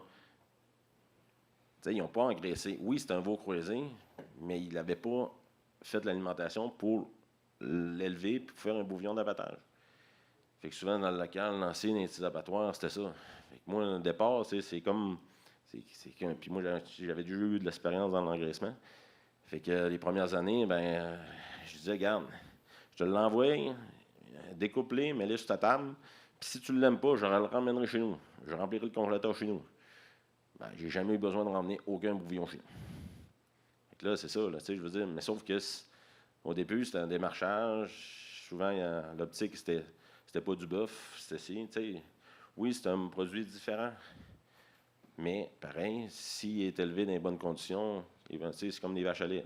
Donc, si tu fais n'importe quoi, tu vas avoir n'importe quoi. Si tu fais ta job comme il faut, tu vas avoir des composantes, tu vas avoir quelque chose de qualité, tes CCS vont être corrects, puis tes bactéries vont être bonnes. Fait que c'est un peu ça là-dessus. Mais c'est ça. C'est moins pire que c'était il y a plusieurs années, mais quand même, c'est peut-être là, en tout cas. Puis aussi, c'est pas marqué, mais en tout cas, tranquillement pas vite, il y a eu, dans les dernières années, il y a comme une effervescence, en tout cas, un engouement à plein. Fait que là, c'est parti un peu sur toutes les bords, de bonnes choses et de mauvaises choses. Tout le monde veut sa part du gâteau un peu en s'en allant. Mais tranquillement pas vite, ce serait le fun que, peu importe l'organisme, peu importe ce c'est, ou, mettons, je pense qu'il y a une personne du MAPAC ici dans la salle, mais qu'il y ait un... Parce que tout le monde fait des erreurs de son bord, mais fait des bons coups.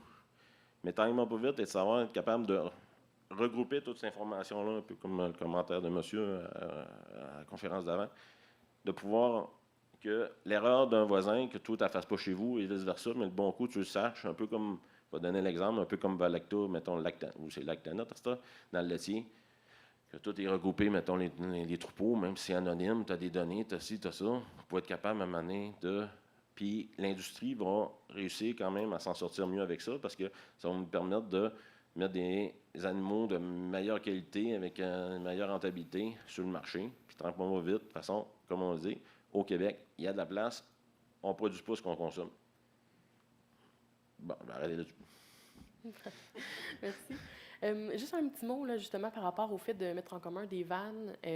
Si jamais vous en faites ou si éventuellement vous commencez à en faire, puis que vous soyez en présentiel ou en Zoom, mais n'hésitez pas à viser l'agence de vente, pour qu'on sache un petit peu les volumes qui sont produits, mais aussi pour que, si jamais on a l'opportunité de mettre en commun des producteurs, qu'on puisse le faire, puis aussi de connaître les besoins des producteurs là, qui sont un peu partout en région, puis qui font des bouvillons. Donc, n'hésitez pas à nous donner de l'information, mais aussi à nous parler de ce que vous avez besoin de nous aussi. Donc, d'un côté plus positif, quelles ont été vos plus belles réussites? Puis on commencera avec Kirk. On va commencer avec le PQ, parce que j'en ai pas parlé, puis je dis que je ne suis pas en parler. PQ, je le vis maintenant. Là. On recule de quelques années dans un batch de veaux qui était né. Il y en avait 15 veaux de nés. Le plus beau, le plus carré, toutes les kits. À 2 semaines d'âge, on s'en va pour mettre le lacet, il y a juste un testicule qui est baissé. L'autre est vraiment serré dessus. C'est que le vétérinaire, j'en parle au vétérinaire, il dit, bien, on va voir au sevrage. Sevrage, même affaire. Le vétérinaire dit, regarde, on va laisser aller quelques mois, puis on va voir. C'est qu'à peu près 500-600 livres, on va regarder, puis pour ceux qui ne me connaissent pas, je suis impliqué au PBQ, puis je m'en vais dans l'Ouest pour les dossiers nationaux. Je parle avec mes collègues, mais mes collègues sont rien là, tu prends le couteau, tu coupes, il hydrate là, tu le sors, puis tu as des bouts, puis tu continues. Ben, la clinique ne voulait pas le faire. Trop de risques, trop de risques. C'est que l'entre-deux, je dis, je la laisse parce que mes mâles et les femelles sont mélangés ensemble. Là, je dis, pour être sûr et certain, on va le mettre avec les vaches à lait. Mais il y a peu de chances que son sperme va être bon parce que le testicule qui est descendu, il est comme vraiment collé sur l'abdomen. Mais sais-tu quoi? Il y a 15 vaches qui ont collé. Ces veaux-là, ils sortent d'ici 30 jours. Là. Et ça, là, je te dis, tous les autres animaux dans ce parc-là, c'est beau, mais je ne les vois pas, les autres animaux. Quand tu vois, laid, je ne peux pas, freaking ugly, là. OK? On les a implantés, puis moi, j'avais trop d'espoir parce que je pensais que peut-être l'implantation, ils vont devenir normales. C'est sûr que l'implantation a aidé, bien, crime. Puis les autres, en plus, parce que c'est 25 boucherie, il y en a 10 qui sont noirs, bien, des Holsteins noirs, si tu veux.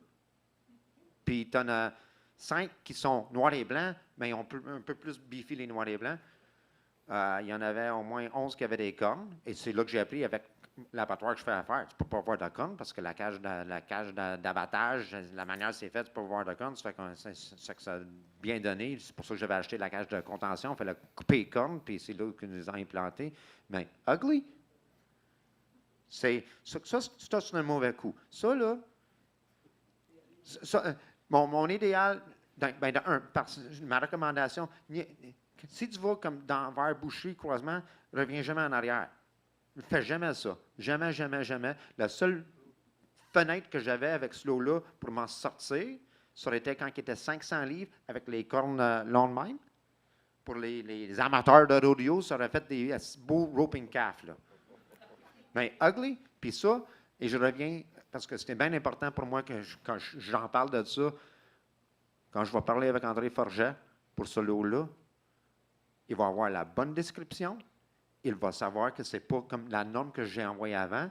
Et même, je vais dire, on s'entend sur une date d'abattage et non un prix. On va discuter le prix après que c'est pendu sur les rails. So, là, pour les bons coups. Le bon coup, ça va être de les sortir après ça. Là, ça va faire bien à mes yeux quand on va être sorti. Mais pour de vrai, le bon coup, c'est parce que je me suis fait accompagner dès le début. Quand je dis ça prend des partners, je me suis fait accompagner par le début. C'était pas Guillaume qui était là, mais c'était quelqu'un en dessous de Guillaume qui était là, Denis Archambault. Et j'avais toute l'équipe. Mais hey, le premier lot qui est sorti, parce que tu sais, ils sont nés, puis tu as quand même, dans moins 18 à 20 mois avant que ça sorte. Tu as un délai de temps, puis tu as d'autres qui s'en viennent. Mais ton premier lot, c'est parce que là, tu as un inventaire, puis le premier 12 qui est sorti, tu t'espères que tu as bien fait, mais tu ne le sais pas.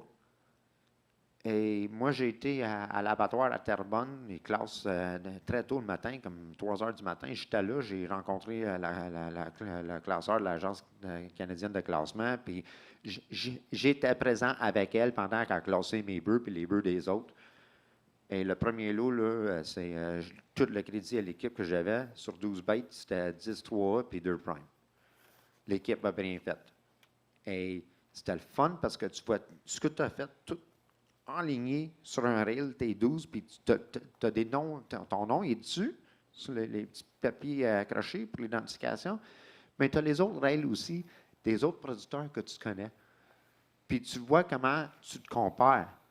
Puis c'est comme un peu, tu as vraiment étudié fort pour un examen sur un sujet, mais c'est un sujet que tu étais très peu connaissant dedans, mais tu as étudié fort, puis tu l'as eu. C'était ça parce que, comme je t'ai dit, moi, j'ai rentré dans ça aveugle de faire mes propres de même, mais le crédit était l'équipe, mais ça a fait du bien, c'était soulageant, puis c'est ça qui motive de continuer. Merveilleux. David? Bon, premier point. Bon, c'est ça, c'est comme réussir à avoir, mettons dans mon coin, changer la réputation des veaux croisés laitiers. Ça, c'est la qualité de les carcasses, mettons, que j'ai produit. Auprès des abattoirs, puis une distinction sur le marché local, puis pour la qualité de la viande. Ça, c'est pas pire, c'est avec le temps. C'est ça se fait pas du jour au lendemain, c'est avec le temps, ça, c'est pas pire. Après ça, c'est ça, produire des aliments locaux et nourrir le monde local. Bon, je l'ai dit, là, apparemment, j'étais un peu contraireux de tout prendre, de nourrir mes animaux avec ce qui se produit dans ma région. Mais c'est le fun aussi que mettons que les personnes de la région peuvent manger ce qui se produit localement. Après ça, ben c'est ça. J'ai un village à côté de chez nous, c'est à Saint-Clément, que ça fait comme les autres. Ils sont en une trentaine d'éditions, c'est le Festival du bœuf. Puis le samedi soir, c'est un souper de bœuf braisé. Puis ça va faire 2 ans que c'est la viande de chez nous qui sert au menu. Puis c'est que des bons commentaires, puis tout ça. Puis juste pour dire là-dessus, en tout cas, faire une petite parenthèse courte, là, c'est comme la première fois que j'ai pas proposé ça. Le comité voulait. Il y avait de l'intérêt. Ça a commencé. Mais en partant, ça a mal commencé.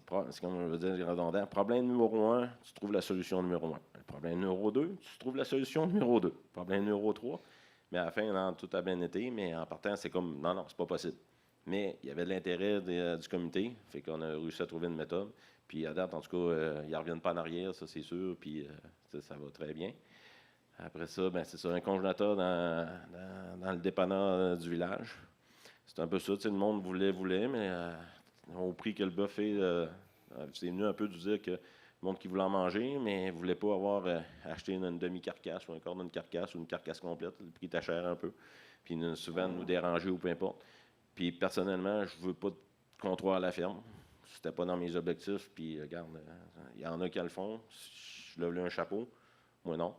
Fait qu'on s'associe avec un dépanneur du coin. On est mis un congélateur. Puis le monde, c'est ça, ils peuvent chercher les découpes, chercher les pièces qu'ils veulent, puis tout ça. Puis regarde, on a beaucoup d'appréciation. Tu sais, c'est vraiment pas là que je sors la majorité de mes carcasses, on s'entend. C'est vraiment pas ça. Mais ça donne un peu dans le coin, puis jamais ils veulent l'essayer ou ils entendent parler de nous autres, tout ça. C'est le fun. C'est le retomber, puis ils viennent m'amener tes rencontres. Mais, ben, je suis un peu moins public, c'est ma conjointe qui est dans le public, là, mais elle Dan va donner une parenthèse à raconter ça. Là, il y a eu une infirmière scolaire, mais elle est infirmière scolaire dans notre région. Puis là, elle était dans un Zoom pour gérer les terrains de jeu l'été prochain dans notre région. Puis finalement, elle parlait de viande. Parce qu'il y avait un nom d'un autre village qui en avait acheté, puis tout ça. Tu sais, c'est ça. Ça, là-dessus, c'est une reconnaissance. Ça ne donne pas d'argent, mais c'est une reconnaissance de le fun à avoir. Bon. Après ça, l'autre point, c'est ça. L'implant, là, c'est un taux côté financier. En 2021, j'ai implanté un logiciel informatique Performance Vive. C'est ça. Ça a donné vraiment un coup de... Parce que même dans le troupeau laitier, mais souvent dans mes lots, la manière que je fonctionne, c'est toutes les naissances de la même année tombent comme dans un lot. Et si une année, je demande, bien, on raccourcira le temps. Ça me donne assez d'animaux. Mais ça va être au niveau des rations. Les balances sont Bluetooth avec la tablette. Puis en tout cas, la cage de contention, c'est la même affaire. Quand j'ai les poids des animaux rentrent là-dedans. Individuel, j'ai mes gains. À la fin, quand je forme un lot, j'ai mon taux de conversion, j'ai mon coût. Fait qu'à la fin, mettons, quand il arrive en bas, la ligne en bas, tu as dégagé de temps, mais tu as dégagé de temps. Mais tu n'as perdu. Ça peut arriver en cours, mais si tu n'aurais perdu, il est négatif. À mesure que l'eau va vendre, tu sais ce que tu as vendu, tout ça. Tu sais, à la limite, tu sais combien de poudre de lait qu'ils ont consommé, combien de minéral, combien de grains, combien de ci. Tout est calculé, puis tout se rend automatiquement. Avant ça, on avait des manières de papier. Mettons, ceux qui soignaient marquaient ça sur un papier, tout ça, mais ça finissait qu'à l'autre bout, c'était jamais. Tu avais toujours une marge d'erreur, c'était jamais comptabilisé. Ça, tu sais, à la limite, ton gars qui soigne ce matin-là, il y a un moteur qui se brise, finalement, il compense par un autre produit, il est marqué. Tu sais, là-dessus, ça va très bien. Puis, ça m'a permis aussi, au niveau de, mettons, des banques puis de la financière, que quand j'ai arrivé des résultats, bien, le résultat, c'est ça. Puis, ils ont convenu que oui, regarde, tout le calcul est là. Même à la limite, quelqu'un pourrait mettre les intérêts, pourrait mettre le taux par jour, tu sais, c'est vraiment complet. Seul défaut qui est fait aux États-Unis, c'est un site, c'est peut-être pas populaire. Mais, non, c'est une gang, c'était fait en Iowa, c'est une gang vraiment de jeunes de Fidlo qui ont développé ça, puis c'est très bien. Puis même un matin, c'est ma plus vieille qui alimentait, puis j'étais capable de savoir c'est quoi qu'elle a fait un matin, avec le téléphone, tout ce qu'elle avait fait. Fait que, là-dessus, ça m'a vraiment aidé parce que, personnellement, au niveau de la ferme, c'est qu'au niveau... Tu avais les cultures, tu avais les champs, tu avais la production laitière, puis l'engraissement, puis souvent, ben, les gars de finance, souvent les lots sont faits sur plus qu'un an. Fait que là, tu as les dépenses. Quand je suis en croissance là-dessus, ben, tu as les dépenses sur une année financière, mais tes revenus sur l'autre année financière. Fait que là, ça venait tout mêler, puis ils ne voulaient pas suivre, puis le réflexe, c'était, ben, c'est les bouvions. Un peu, là. On peut-tu? Ça a permis au moins de clarifier tout le monde, puis être sur des bons chiffres. C'est bon. Good. Guillaume, au niveau de tes réussites? Hey, je pense que ma plus grande réussite, c'est d'avoir participé à ce panel, parce que j'apprends plein de choses. Mais non, on fait des farces, mais c'est vrai quand même. Mais nous autres, nos réussites à l'entreprise, c'est qu'on a une belle équipe. La force de l'équipe, je pense qu'on peut, moi et ma conjointe, on peut vraiment se fier à notre équipe de travail. C'est du monde qui sont consciencieux, puis ça aide il faut avoir une belle rigueur, que ce soit dans le lait ou dans le bouillon, je pense que la rigueur est toujours de mise. Fait que, notamment aussi la qualité du stock. Nous autres, on a 2 tanks de levure puis 2 tanks de lactosérum. Comme ça, quand on est vide, ben, on sait qu'on va en manquer. Quand on a un bris d'un équipement, ben, on peut changer. Une pompe brise, ben, ce matin-là, on peut reprendre dans l'autre. Laver les équipements, parce que les gars que j'ai visités au début avec des produits liquides, il n'y avait pas de... je leur disais toujours, j'ouvrais ça, comment tu laves ça? Je lave pas ça. Ah, OK. Mais ça ne me rentrait pas dans la tête. Fait que, on peut les laver, on peut s'assurer d'une qualité des aliments quand même. Puis, comme on le disait tantôt, je pense que pour l'activité ruminale, quand même, mettre beaucoup de levure, c'est vraiment bon dans mes rations. Je pense que dans les vaches laitières 2023, nous autres, en Estrie, on avait eu beaucoup d'eau. Fait qu'on avait eu, c'est pas compliqué, le plant de maïs était cannibalisé par le bas parce qu'il manquait d'azote, il s'était fait lessiver. Puis il y avait tellement eu d'eau que le haut était malade. Fait qu'on avait plein de maladies foliaires dans le haut des plants. Fait que quand on a ensilé ça, c'était pas gelé, mais il restait une feuille verte dans le maïs, sur le bord de l'épi. Fait que on peut vous dire que c'était plein de toxines, vraiment beaucoup. Puis nous autres, on le voit gros dans les vaches laitières, comme on dit. Les vaches laitières, c'est vraiment fragile puisqu'il faut que ça se reproduise. Puis faut pas que ça aille de mamite. Fait que nous autres, théoriquement, avec nos analyses, on est à 80-85% dans le stage de maïs dans nos rations. Tout ne devait pas bien aller. Mais même sans antitoxines dans les rations de vaches laitières, on a continué à avoir des super belles performances quand même au niveau de la fertilité et des mammites. On n'avait pas de problème. Fait que, moi, je mets ça vraiment beaucoup. C'est comme un gros méthanisateur, une vache ou un bœuf. Fait que, quand on met de la levure, quand on nourrit le rumen vraiment avec... en même temps, ça baisse un peu les grains, moins d'acidose un peu pour les animaux. Fait que je pense que ça fait des animaux heureux, puis quand ils sont heureux, nous autres aussi. Fait que, puis que dans le fond, c'est ça. Fait que c'est pas mal tout ça que j'ai parlé, nos réussites. Super. Dernière question. Donc, vos principaux conseils pour un producteur qui veut se lancer dans la finition. Puis on commence avec David. En gros, premier point, c'est que, mettons, pour les producteurs laitiers, il ne faut pas penser que les bouvillons, tu peux donner de la cochonnerie à ça, puis ça va faire quelque chose. Oui, c'est fait des affaires dans le passé, mais c'est comme ton gros pain dans les vaches à lait, tes débuts de lactation, c'est le même principe pour des bouvillons. Fait que s'ils commencent avec cette idée-là, ça va donner quand même une bonne chance, mettons, pour un producteur laitier qui voudrait se lancer dans l'engraissement. De départ, c'est pas différent de l'élevage de génisses. En gros, moi, c'est ça, jusqu'à 4 mois que c'est une génisse où les bouvillons sont ensemble. À partir de 4 mois, ils sont séparés pour différentes raisons, mais je veux dire, c'est pas une charge à part, mettons, au niveau à part les implants, mais tout ce qui est vaccination, la régie en pouponnière, c'est le même principe que faudrait faire avec nos génisses d'élevage. Après ça, c'est prendre le temps de se faire la main. C'est comme qu'on aurait dit avec le volume. Tu sais, c'est jouer là, présentement entre le volume que tu veux, à la limite, comme moi, il avait sorti, mais d'autres collègues qui disaient ça. C'est limite, là, si tu en fais-en sur une courte période. Mettons, tu veux t'essayer. Prends pas des veaux un peu n'importe quand. Prends tes VLH sur une courte période. Essaye de te faire un genre de lot avec ça. Puis essaye-les. Pour être capable, au niveau de la mise en marché, ça va être plus facile, c'est un plus grand volume au niveau quand tu vas être rendu à ta mise en marché. C'est là au point, là, réfléchir à la mise en marché. C'est le marché local versus le commercial, parce que là, tout dépendamment de ton volume. Si tu as un volume plus bas, c'est ça, mais si tu arrives avec un certain volume, c'est impossible de tout écouler sur le marché local. Je ne vous dirai pas c'est pas des menteries, mais c'est ça.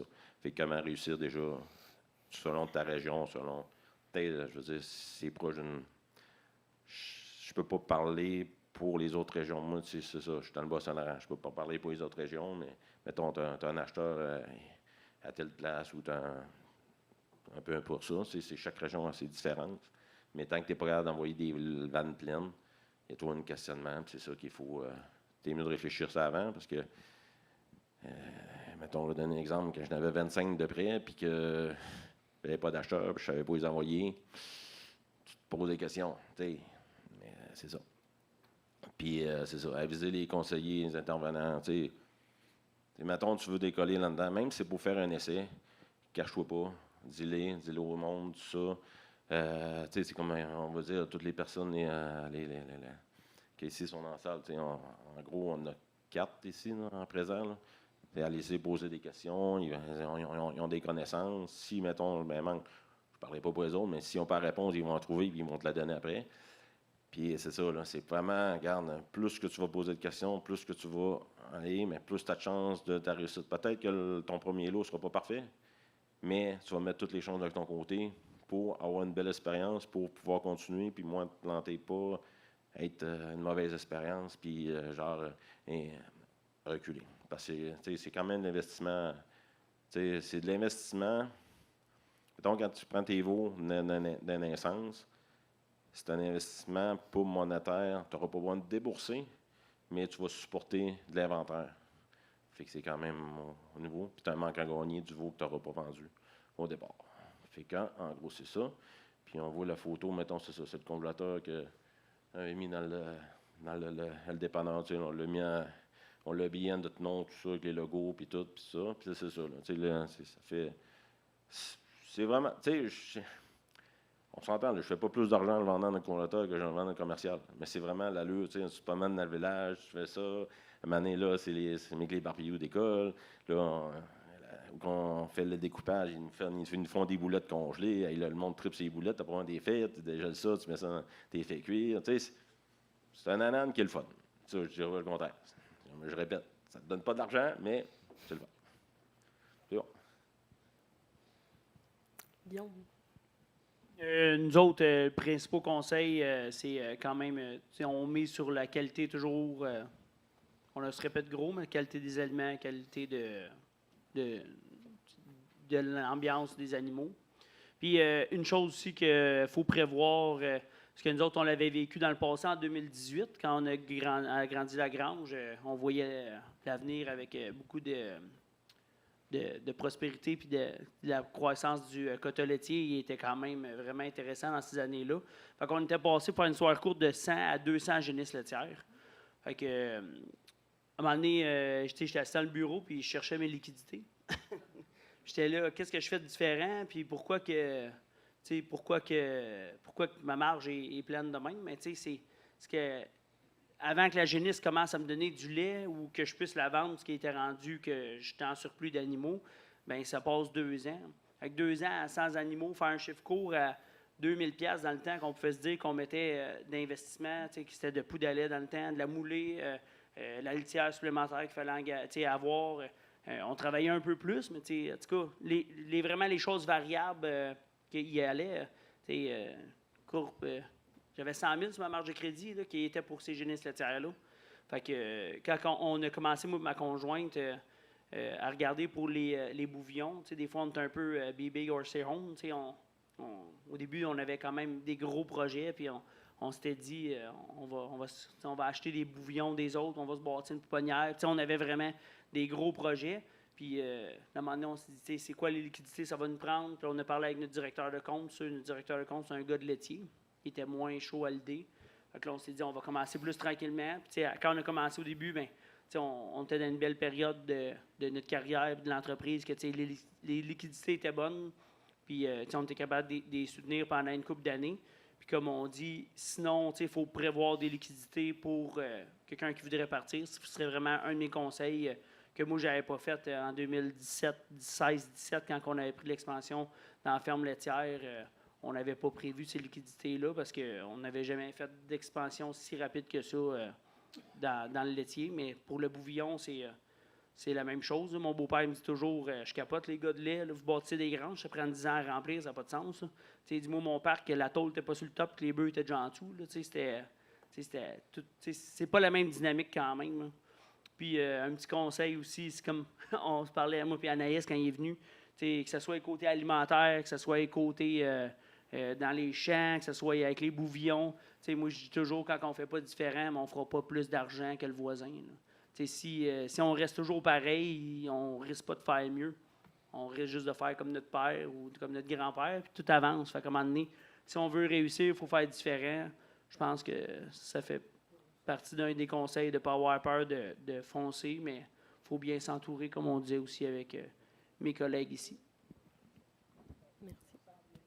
Kirk, au niveau des principaux conseils. C'est que moi, je le dis depuis le début, là, toutes les questions, je reviens toujours. Entourez-vous bien. Un bon début, c'est une journée comme ici.